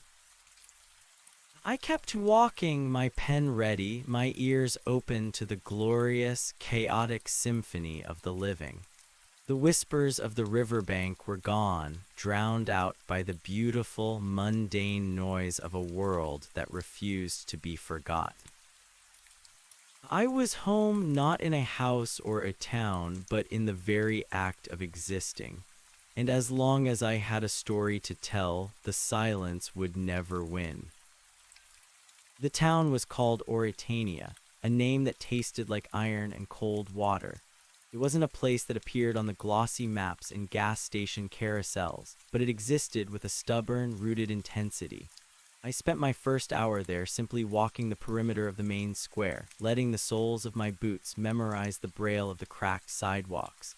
I felt like a man recovering from a long illness, rediscovering the sheer, tactile violence of reality. The red of a brick wall wasn't just a color, it was a frequency that hummed against my retinas. The smell of frying onions from a diner doorway was an assault of memory and hunger. I found a room above a hardware store. The landlord was a man named Silas who had hands like gnarled ginger roots and eyes that seemed to have seen everything and forgiven most of it. He didn't ask for an ID, only for a week's rent in crumpled bills and a promise not to smoke indoors. "You look like you've walked a long way, son," Silas said as he handed me a heavy brass key. "Most people who come to Oritania are looking to get lost. You look like you're trying to find where you put yourself." "I'm a surveyor," I told him, and the word felt different now. It wasn't a job title anymore, it was a priesthood. "Well," Silas grunted, "survey the plumbing first. It's temperamental." The room was small, with a sloped ceiling and a window that looked out over an alleyway where a stray cat with one ear patrolled a line of silver trash cans. I sat on the edge of the narrow bed and laid my notebook on the scarred wooden nightstand. The blue star on my thumb was a ghost now, a faint bruise of memory, but I could still feel the phantom pressure of Chloe's pen. I began to work, not the work of the ranger who sought to catalog the dead to keep them from drifting, but a new kind of cartography. I spent my days in the diner, in the post office, and on the benches of the town square. I didn't just listen for names, I listened for the why of them. I met a woman named Beatrice who worked the night shift at the telephone exchange. She told me about the way the wires hummed during a lightning storm, a high singing tension that made her teeth ache. She told me she could recognize the voices of half the town just by the way they cleared their throats before speaking. "It's a secret geography," she whispered, leaning over a cup of black coffee that smelled like scorched earth. "The way a mother calls her son when he's late for dinner, that's a map of love. The way a man asks for a loan he knows he won't get, that's a map of pride. I hear the borders of this town every night, Elias." I wrote it down, Beatrice, the hum of the wires, the geography of a throat clear. I met a mechanic named Arlo who kept a jar of marbles on his workbench. Each marble, he claimed, represented a car he couldn't fix. "I keep them to remind me that I'm not God," he said, his face smeared with grease like war paint. "The river takes the machines eventually, Elias. Rust is just the water reclaiming its own. But the marbles, they stay round, they stay hard, they don't oxidize." I wrote it down, Arlo, the jar of unfixable things, the defiance of glass. I realized that Oritania was a fortress built against the still water, though none of its inhabitants knew the river's name. They fought the encroaching grayness with their hobbies, their grudges, their specific ways of folding laundry or cursing the weather. They were anchors, thousands of them, hooked deep into the soil of the present. But the river wasn't finished with me. It happened on a Tuesday, a day of low, oppressive clouds that moved like wet wool across the sky. I was sitting on a pier at the edge of a small, stagnant pond on the outskirts of town. It wasn't the still water, but all water is connected in the dark. I was watching the way the ripples distorted the reflection of a willow tree when the air suddenly went flat. The sound of the town, the distant bark of a dog, the grind of a truck gear didn't fade, it thinned. It became transparent, like a recording played through a dying battery. The smell of the sagebrush vanished, replaced by that cloying, heavy scent of wet silt and ancient, unwashed laundry. I didn't turn around. I knew who was there. "You've been busy, Elias," a voice said. It wasn't the ranger's voice. It was smoother, colder, like the sound of a stone sliding into a deep well. I looked at the water. My reflection was gone. In its place was a woman standing on the surface of the pond. She wore a dress made of fog, and her hair was the color of wood smoke. Her face was a shifting mosaic of 1,000 different women, Sarah's eyes, Chloe's mouth, the librarian's brow. She was the Riverbank made flesh. "I'm keeping the books," I said, my voice sounding brittle in the dampened air. "The books are full," she said, and she stepped toward the pier. She didn't leave ripples. "The still water is a patient creature, Elias, but it is also a hungry one. You are trying to build a dam out of paper and ink. Do you really think a few names can stop the tide of forgetting?" "It's not a dam," I said, standing up. I felt the silver compass in my pocket growing cold, a lump of ice against my thigh. "It's a bridge. I'm not stopping the river. I'm just making sure people have a way to cross it without losing their faces." She laughed, and the sound was like the clattering of dry bones. "Cross to where? There is only the bank and the silt. Everything else is a dream the dry land tells itself to keep from screaming." She reached out a hand. Her fingers were long and translucent, the bones visible beneath the skin like pale fish. "Give me the notebook, Elias. Give me the names of the mechanic and the telephone girl. Give me the boy with the soccer ball. If you give them to me willingly, I will let you keep your own name. I will let you walk back to your house with the blue door and live a long, quiet life of shadows." I looked at her, and for a moment the temptation was a physical weight. I was tired. My hand ached from writing. My mind was a crowded room filled with the ghosts of strangers I had promised to protect. I could give her the book. I could be just Elias again, a man with a compass and no destination. I could go back to the house with the blue door. But then I thought of the third step in the key of G. I thought of the smell of thunder and the gold spot on a toad's back. Those things weren't just data. They were the texture of being. To give them up was to admit that the universe was nothing more than a gray drain. "No," I said. The woman's face shifted, the features blurring into a featureless mask of gray mud. The pond behind her began to rise, the water turning thick and oily. The reeds at the edge of the bank withered and turned to ash in seconds. "You are a grain of sand trying to stop a mountain," she hissed. "I am a witness," I shouted, and I pulled the notebook from my coat. I held it up like a shield.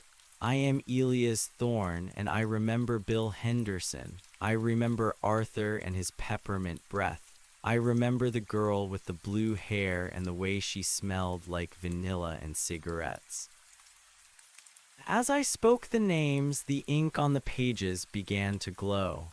It wasn't a bright light, but a deep, resonant blue, the color of the star on my thumb. The names didn't just sit on the paper, they vibrated. "I remember the ranger," I cried out, my voice tearing through the muffled air. "I remember his silence. I remember Martha and the peach preserves." The woman shrieked, a sound of pure, unadulterated static. She lunged at me, her hands reaching for my throat, but she couldn't cross the edge of the pier. The names were a barrier. They were a frequency she couldn't inhabit. For every name I spoke, a spark of color returned to the world around me. The green of the willow tree snapped back into existence, the brown of the mud, the blue of the sky. "The river doesn't own the names," I yelled. "The names own the river. We are the ones who give the water a shape. We are the ones who tell the silt what it is." The woman began to dissolve, her form fraying into ribbons of mist. "You cannot hold them all," she whispered, her voice a dying echo. "Eventually, your hand will cramp. Eventually, the ink will run dry, and I will be waiting. Then I'll use my blood," I said, "and when that runs out, I'll use my breath, but I won't stop." With a final wet gasp, the apparition vanished. The pond settled back into its stagnant peace. The sound of the town rushed back in a cacophony of life that felt like a symphony. I sank to my knees on the wooden planks, my chest heaving, the notebook clutched to my heart. I stayed there for a long time, watching the sun struggle to break through the clouds. When it finally did, the light hit the water and shattered into a million diamonds. They weren't whispering, they were just shining.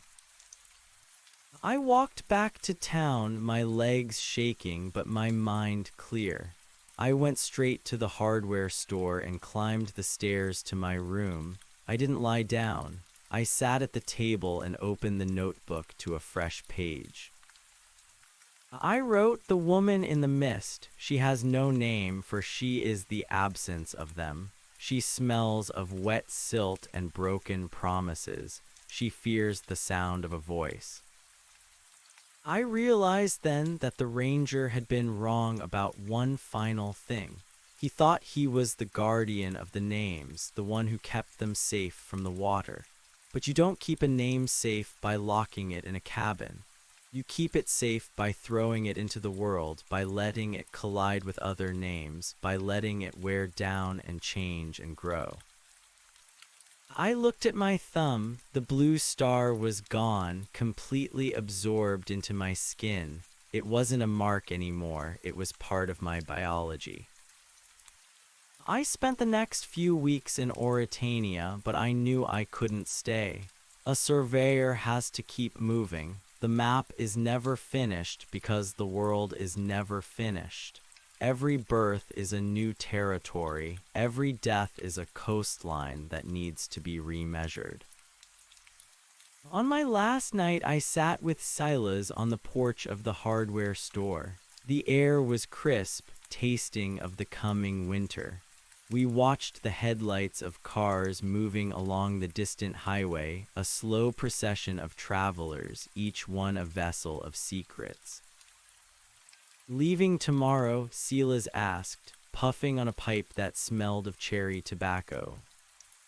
"Yeah," I said, "there's a lot of country left to cover." "You find what you were looking for?"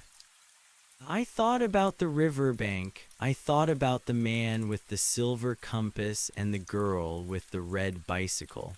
I thought about the weight of the notebook in my pocket. "I found out that nothing is ever truly lost," I said. "It's just waiting for someone to say its name." Silas nodded slowly. "That's a heavy burden to carry, Elias, being the one who remembers." "It's not a burden," I said, and I felt a smile tugging at the corners of my mouth.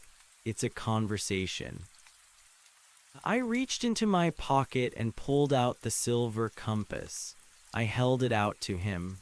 "I want you to have this, Silas. It doesn't point north, but it's good for remembering where you've been." Silas took the compass, his rough fingers tracing the etched needle. "What will you use?" I tapped my temple, then my heart, and finally the notebook. I have my own coordinates now. The next morning, I stood at the edge of the highway, my thumb out. The sun was rising behind me, casting a long, thin shadow that stretched out toward the horizon. A truck slowed down, a massive, salt-stained rig that hissed as the air brakes engaged. The driver rolled down the window.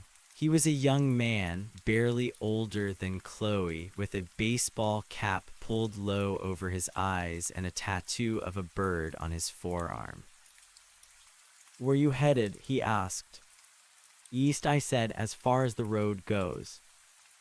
"Climb in," he said. "I'm headed for the coast. I could use the company. The silence gets a bit loud after 12 hours. I climbed into the cab. It smelled of coffee and diesel and peppermint gum. I settled into the seat, the vibration of the idling engine a familiar, comforting hum. "I'm Elias," I said, holding out my hand. The driver shook it, his grip firm and warm. "I'm Marcus Thorne." I froze. "Thorne." He laughed. "Yeah, common enough name, I guess. Why, you look like you've seen a ghost." "No," I said, a slow warmth spreading through my chest. "Not a ghost, just a coincidence." I opened my notebook to a fresh page. I wrote, "Marcus Thorne, trucker, eastbound, tattoos of birds, he hates the silence." As the truck pulled away, merging into the flow of traffic, I looked out the window. The landscape was a blur of gold and brown, a canvas waiting to be filled.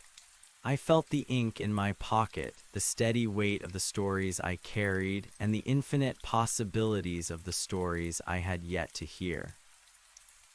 The still water might be eternal, and the fog might always be waiting at the edge of the woods. But the road was longer, the voices were louder, and the names were everywhere. I leaned my head back against the seat and closed my eyes. I didn't dream of the river. I dreamed of a library with infinite shelves, and on every shelf there was a book with a blue star on the cover. And in every book there was a page that said, "I am here, I am real, I am remembered." And for the first time in my life, I knew it was true. The hum of the semi-truck was a mechanical purr that vibrated through the soles of my boots, a grounding frequency that anchored me to the vinyl seat. Marcus was a whistler. He didn't have a tune exactly. He just blew thin, airy notes between his teeth that sounded like wind moving through a chain-link fence. It was a lonely sound, but it was a sound, and in the geography of my new life, every decibel was a landmark. "You don't talk much, do you, Elias?" Marcus asked, shifting gears as the truck crested a long, sloping hill that overlooked a valley of dormant orchards. The trees looked like skeletal hands reaching out of the frost-dusted earth. "I'm listening," I said, and I realized it was the truest thing I'd ever whispered. I've spent a long time in places where the air was too thick for noise. I'm making up for lost time. Marcus chuckled, a deep, gravelly sound that seemed to come from his belly. "I get that. Out here on the I-80, the silence starts to grow teeth after midnight. That's why I keep the radio on the talk stations. Don't care what they're saying, politics, aliens, the best way to grow prize-winning tomatoes, as long as there's a human voice rattling around the cab. It keeps the shadows from getting too long." I looked at the dashboard where a small, plastic hula girl swayed with the rhythm of the road. "The shadows only get long when you stop moving, Marcus. As long as the wheels are turning, you're faster than the dark." He glanced at me, his eyes crinkling at the corners. "Spoken like a man who's been chased. What's in the book anyway? You've been clutching it like it's a winning lottery ticket since we left Oritania."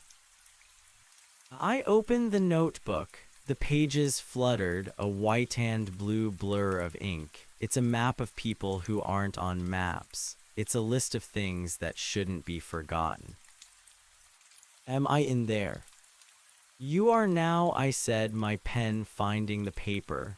"Marcus, the whistler, the man who fears the teeth of the silence." We drove for hours, the world unfolding in a series of gray-green blurs and neon-lit oases. Every gas station was a cathedral of the mundane. I watched a man in a grease-stained parka struggle with a stubborn gas cap, his face contorted in a silent curse. I saw a woman cradling a sleeping infant against her chest, her lips moving in a silent prayer or a lullaby. I recorded them all, not just their names, for I couldn't always ask, but their essences. The man of the stubborn iron, the woman of the sleeping seed. The further we got from the riverbank, the more the grayness felt like a bad dream, a thin film of dust I'd finally washed from my eyes, but I knew better than to think I was safe. The Stillwater wasn't a place, it was a condition. It was the moment you stopped caring about the name of the flower at your feet. It was the moment you accepted the blur. Around dusk, we pulled into a rest stop near the border of a state that smelled like pine needles and damp limestone. Marcus went inside to get the worst coffee in the tri-state area, leaving me alone in the cab. The sun was a dying ember on the horizon, casting long, bruised shadows across the asphalt. I climbed out of the truck to stretch my legs. The air was sharp, biting at my lungs. I walked toward the edge of the rest area where a chain-link fence separated the civilization of the vending machines from a dense stand of ancient oaks. The wind died down. It happened so quickly I almost missed the transition. One moment, the distant roar of the highway was a constant companion. The next, it was gone. The air grew heavy, tasting of silt and old, wet wood. My heart hammered against my ribs, a frantic, rhythmic warning. "Elias." The voice didn't come from behind me, it came from the ground. I looked down. The shadows of the oak trees weren't falling away from the light, they were pooling toward my feet, turning into a dark, viscous liquid that shimmered with an oily sheen. I stepped back, but the asphalt felt soft, like mud beneath a thin crust of ice. You think you can just walk away? The voice was a chorus now, 1,000 whispers layered over one another. I recognized the pitch of the librarian, the rasp of the ranger, the hollow whistle of the boy by the river. The ink fades, Elias, the paper rots, but the water is forever. A figure began to rise from the shadow pool. It wasn't the woman in the mist this time.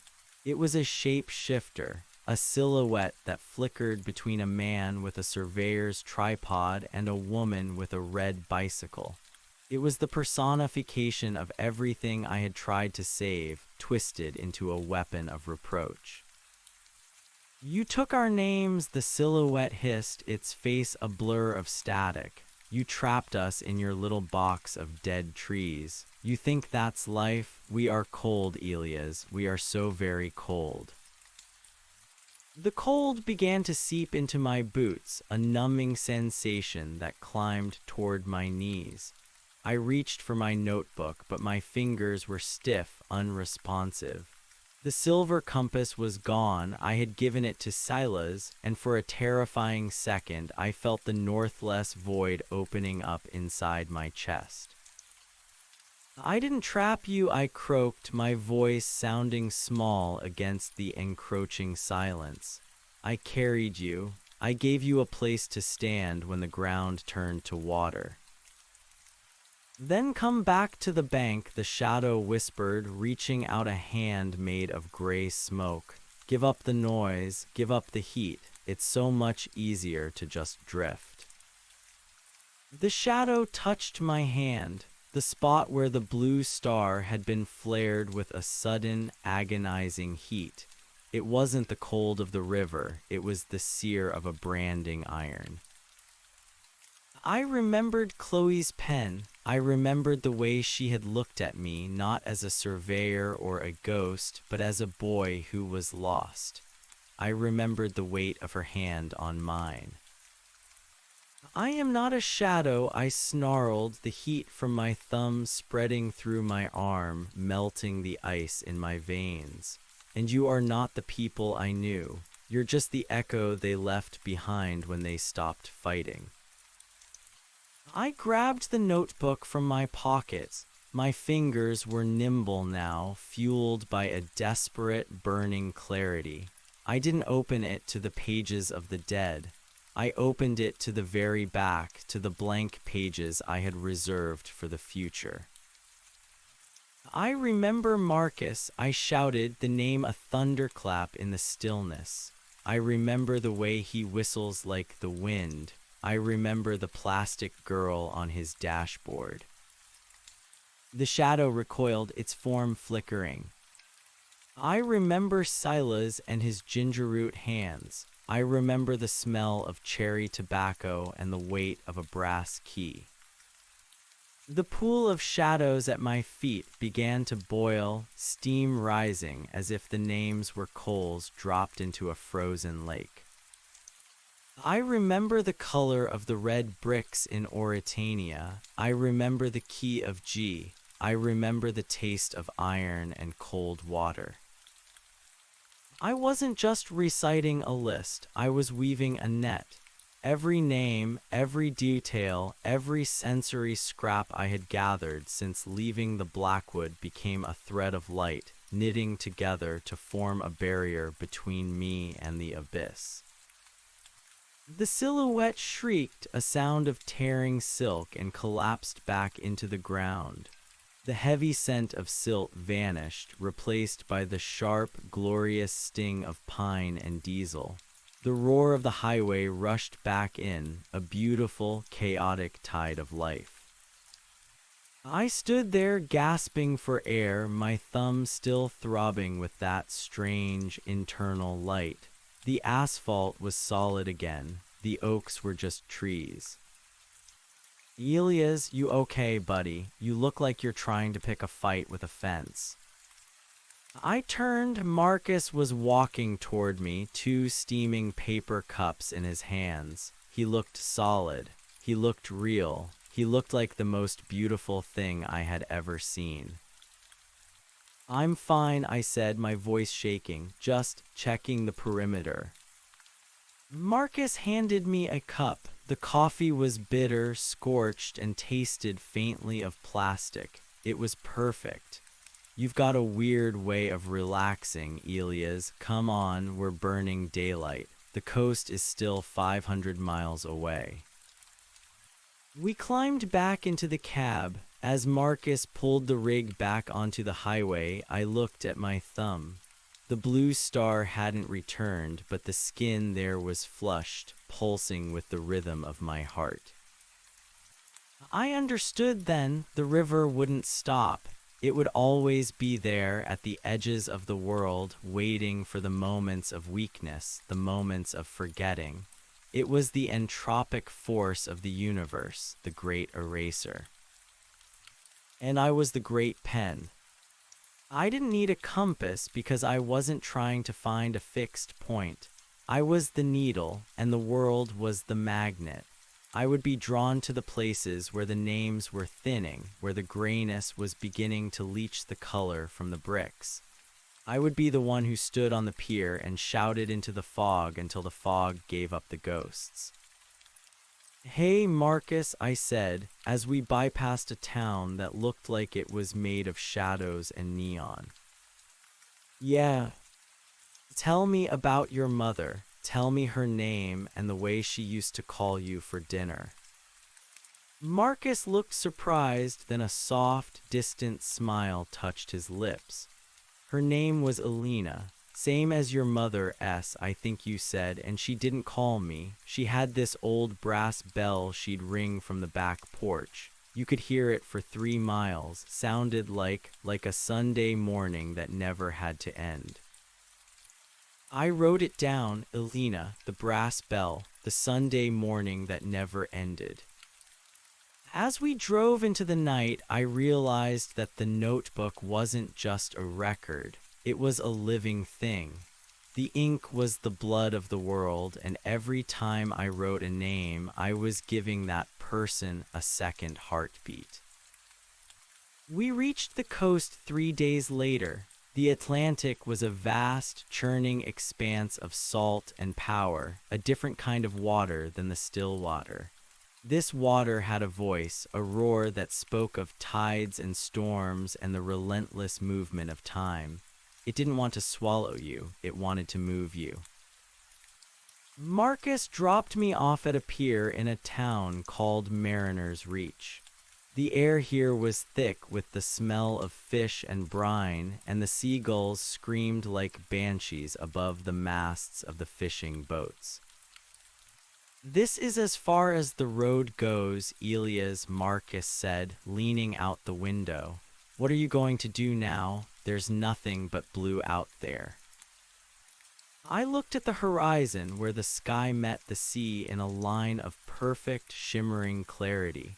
The road doesn't end, I said. It just changes medium. There are names on the water, too, Marcus. Ships that never came home. Lighthouses that went dark. I think I'll stay here a while and listen to the waves. Marcus tipped his cap. Keep the book safe, Elias, and keep your ears open. Always, I said. I watched the truck disappear into the morning mist, a silver speck on a ribbon of gray. Then I turned toward the sea. I found a small shack at the end of the pier, a place where fishermen sold bait and told lies about the ones that got away. I sat on a weathered wooden bench, the salt spray dampening my hair, and opened my notebook to the very first page.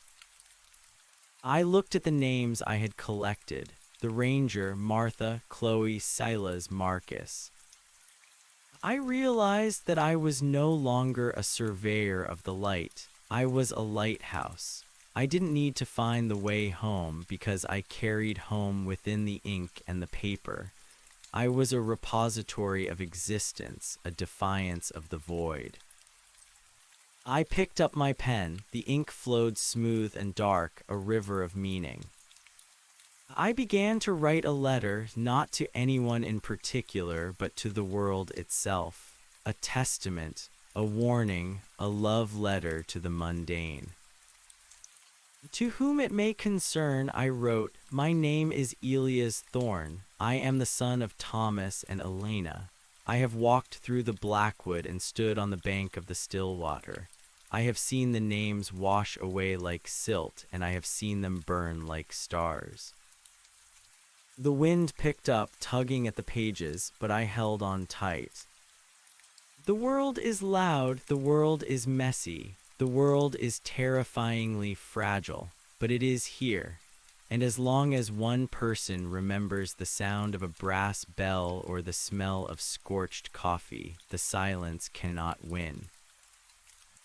I looked up. A young girl was walking down the pier, her yellow raincoat a brilliant splash of color against the gray boards. She was dragging a piece of driftwood behind her, leaving a jagged line in the salt crust. "Hello," I said as she passed. She stopped and looked at me, her eyes bright and curious. "Hello, what are you doing?" "I'm writing down the world," I said. "Would you like to help me?" She tilted her head. "How?" "Tell me your name," I said, poised, "and tell me the most beautiful thing you saw today." She smiled, and for a moment the sun broke through the coastal fog, turning the spray into a shower of gold. "My name is Maya," she said, "and today I saw a seagull catch a piece of bread in midair. It looked like it was dancing." I wrote it down, Maya, the dancing seagull, the girl in the yellow coat. The riverbank was far away, a memory of shadow and silt. But here, on the edge of the Atlantic, the names were singing, and I was the one who would make sure the song never ended. I looked at the horizon one last time. The grayness was there, a thin line on the edge of the world, but it didn't scare me anymore. I had the ink, I had the noise, I had the names. I was Elias Thorne, and I was finally truly home. The truck's air brakes hissed, a long, tired exhale that mirrored my own.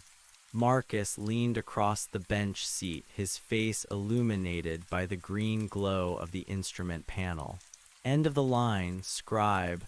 If I go any further east, this rig's going to need flotation devices." I stepped out onto the gravel shoulder of the coastal highway. The air here was different than the stagnant, heavy humidity of the riverbank. It was sharp, aggressive with the scent of salt and decaying kelp, and it carried the rhythmic, percussive thrum of the Atlantic crashing against the jagged teeth of the Maine coastline. It was a chaotic noise, disorganized and wild, and I loved it. "Thanks for the lift, Marcus," I said, reaching back into the cab to grab my bag. "Keep that book tight, Elias," he shouted over the rumble of the engine. "And don't let the silence get too loud. If it does, just start whistling. It doesn't even have to be a good tune."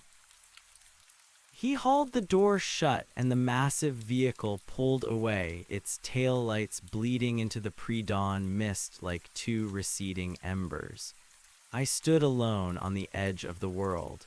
To my left, the dark silhouette of a pine forest stood guard. To my right, the infinite, churning throat of the ocean. I began to walk toward the flickering pulse of a lighthouse a mile down the shore. My boots crunched on sand and shattered shells. I felt the weight of the notebook in my pocket, a physical anchor. Every name I had recorded felt like a stone in a foundation, building a house that the fog couldn't dissolve. As the sun began to bleed over the horizon, a bruised purple giving way to a violent, triumphant orange, I saw her. She was sitting on a driftwood log, her back to me, staring out at the breakers. She wore a heavy wool coat that had seen better decades, and her hair was a tangled nest of silver and gray, whipping in the gale. She didn't turn when I approached, but she spoke as if we had been mid-sentence for an hour. The tide is coming in, she said. Her voice was like two stones rubbing together. It brings things back, you know. The river only takes, but the sea has a conscience. Sometimes it feels guilty for what it swallowed. I sat on the sand a few feet away, keeping a respectful distance. What did it take from you? A son, she said simply. A boy named Julian. He had eyes the color of a shallow bay and a laugh that could wake the gulls. 30 years ago, he went out for the lobster pots and the Atlantic decided it needed him more than I did. I pulled out the notebook. I didn't ask permission. I just opened it to a fresh page, the paper fluttering like a trapped bird in the wind. Julian, I whispered as I wrote, eyes like a shallow bay, a laugh that wakes the gulls. The woman stiffened. She turned slowly, her face a map of deep-set wrinkles and sun-damaged skin. She looked at the pen in my hand, then at the ink on the page. What are you doing, boy? I'm making sure he stays, I said. I've been to a place where names go to die. I've seen what happens when the world stops saying them. I won't let that happen to Julian. A tremor passed over her lips. She reached out a gnarled hand, her fingers hovering just inches from the paper. You're a witness, she breathed. My grandmother told me about your kind. The ones who carry the ledger of the uncounted. I'm just a man with a pen, I replied, but I've learned that a pen is a very heavy thing when it's used correctly. We sat in silence for a long time as the sun climbed higher, burning away the coastal haze. She told me more.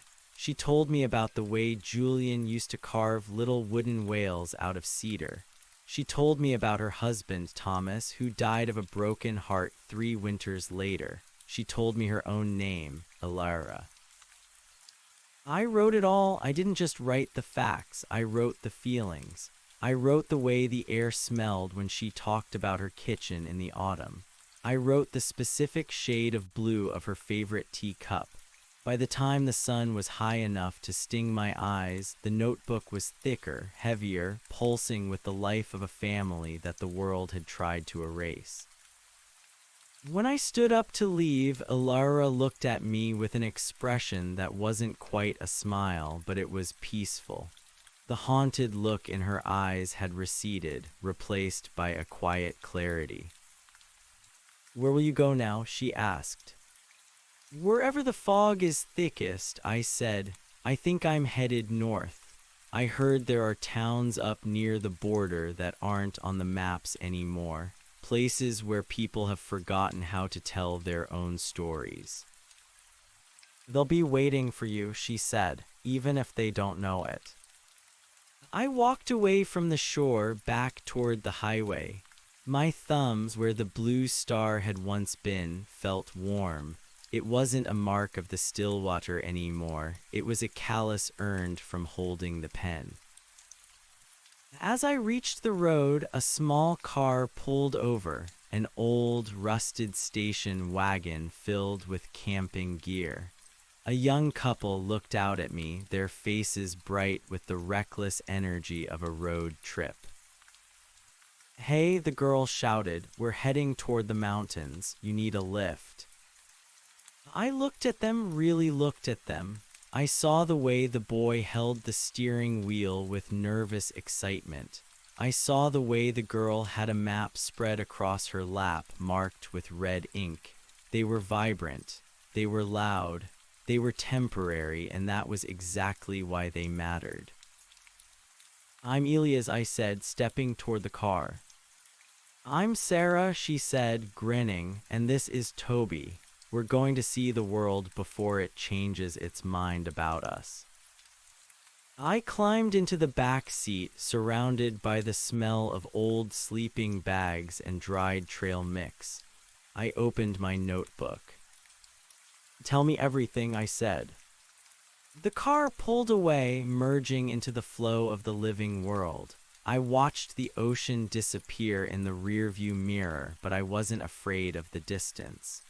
The still water might be eternal, and the shadows might always be hungry, but they were slow.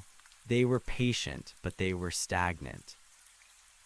I was the movement, I was the record, I was the voice that refused to be hushed. As Toby started singing along to a staticky song on the radio, I leaned back and closed my eyes.